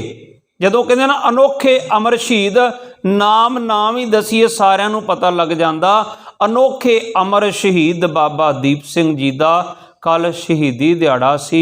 ਬਾਬਾ ਜੀ ਨੇ ਸਮਝਾ ਦਿੱਤਾ ਕਿ 75 ਸਾਲ ਦੀ ਉਮਰ ਦੇ ਵਿੱਚ ਵੀ ਗੁਰਮੁਖ ਬੁੱਢੇ ਕਦੇ ਨਾ ਹੀ, ਗੁਰਮੁਖ ਕਦੇ ਬੁੱਢੇ ਨਹੀਂ ਹੁੰਦੇ। ਸੋ ਸਤਿਗੁਰੂ ਕਿਰਪਾ ਕਰਨ। ਇੰਨੇ ਕੁ ਬਚਨ ਕਰਦੇ ਹੋਏ ਸਮਾਪਤੀ। ਕੱਲ੍ਹ ਬਾਬਾ ਜੀ ਦਾ ਸ਼ਹੀਦੀ ਦਿਹਾੜਾ ਸੀ, ਅੱਜ ਸੰਗਰਾਂਦ ਦਾ ਦਿਹਾੜਾ। ਪਹਿਲਾਂ ਆਪਾਂ ਸੰਗਰਾਂਦ ਦੀ ਵਿਚਾਰ ਹੋਈ, ਮੱਘਰ ਦਾ ਮਹੀਨਾ ਆਰੰਭ ਹੋਇਆ। ਹੁਣ ਕੱਲ੍ਹ ਤੋਂ ਅਸੀਂ ਗੁਰੂ ਨਾਨਕ ਸਾਹਿਬ ਮਹਾਰਾਜ ਦੇ ਪ੍ਰਕਾਸ਼ ਦਿਹਾੜੇ ਨੂੰ ਮੁੱਖ ਰੱਖ ਕੇ ਕੱਲ੍ਹ ਰੈਜੀਮੈਂਟ ਦੇ ਵਿੱਚ ਅਖੰਡ ਪਾਠ ਸਭ ਆਰੰਭ ਹੋਣੇ ਹਨ। ਇੱਕ ਬੇਨਤੀ ਹੈ ਛੋਟੀ ਜੀ, ਅਸੀਂ ਧੂਮ ਧਾਮ ਦੇ ਨਾਲ ਚੜ੍ਹਦੀਆਂ ਕਲਾ ਦੇ ਵਿੱਚ ਪ੍ਰੋਗਰਾਮ ਕਰਨੇ। ਮੈਂ ਪਿਛਲੇ ਪ੍ਰੋਗਰਾਮ ਜੀ ਤੁਹਾਨੂੰ ਬੇਨਤੀ ਕੀਤੀ ਸੀ ਕਿ ਸਤਿਗੁਰ ਨੇ ਅਪਾਰ ਕਿਰਪਾ ਕੀਤੀ ਆ, ਸੇਵਕ ਕੋ ਸੇਵਾ ਬਨ ਆਈ। ਜਿਹੜੇ ਸੇਵਕ ਤੇ ਗੁਰੂ ਕਿਰਪਾ ਕਰਕੇ ਸੇਵਾ ਬਖਸ਼ਿਸ਼ ਕਰ ਦੇਵੇ ਨਾ, ਉਹੀ ਕਰ ਸਕਦਾ। ਸਤਿਗੁਰ ਕੀ ਸੇਵਾ ਸਫਲ ਹੈ ਜੇ ਕੋ ਕਰੇ ਚਿਤ ਲਾਏ, ਮਨ ਚਿੰਦਿਆਂ ਫਲ ਪਾਵਣਾ ਹਉਮੈ ਵਿੱਚੋਂ ਜਾਏ। ਮੈਨੂੰ ਬੜੀ ਖੁਸ਼ੀ ਆ ਕਿ ਬੀਬੀਆਂ ਵੱਲੋਂ ਵੀ ਸੁਨੇਹੇ ਆਏ ਕਿ ਸਵੇਰ ਦਾ ਬ੍ਰੇਕਫਾਸਟ ਅਸੀਂ ਗ੍ਰੰਥੀ ਸਿੰਘਾਂ ਦਾ ਜਿੰਨਾ ਘਰਾਂ ਤੋਂ ਭੇਜਿਆ ਕਰਾਂਗੇ ਸੇਵਾ ਕਰਕੇ, ਕਿਉਂਕਿ ਮੌਕਾ ਹੈ ਗੁਰੂ ਨਾਨਕ ਸਾਹਿਬ ਮਹਾਰਾਜ ਦੀ ਖੁਸ਼ੀ ਪ੍ਰਾਪਤ ਕਰਨ ਦਾ।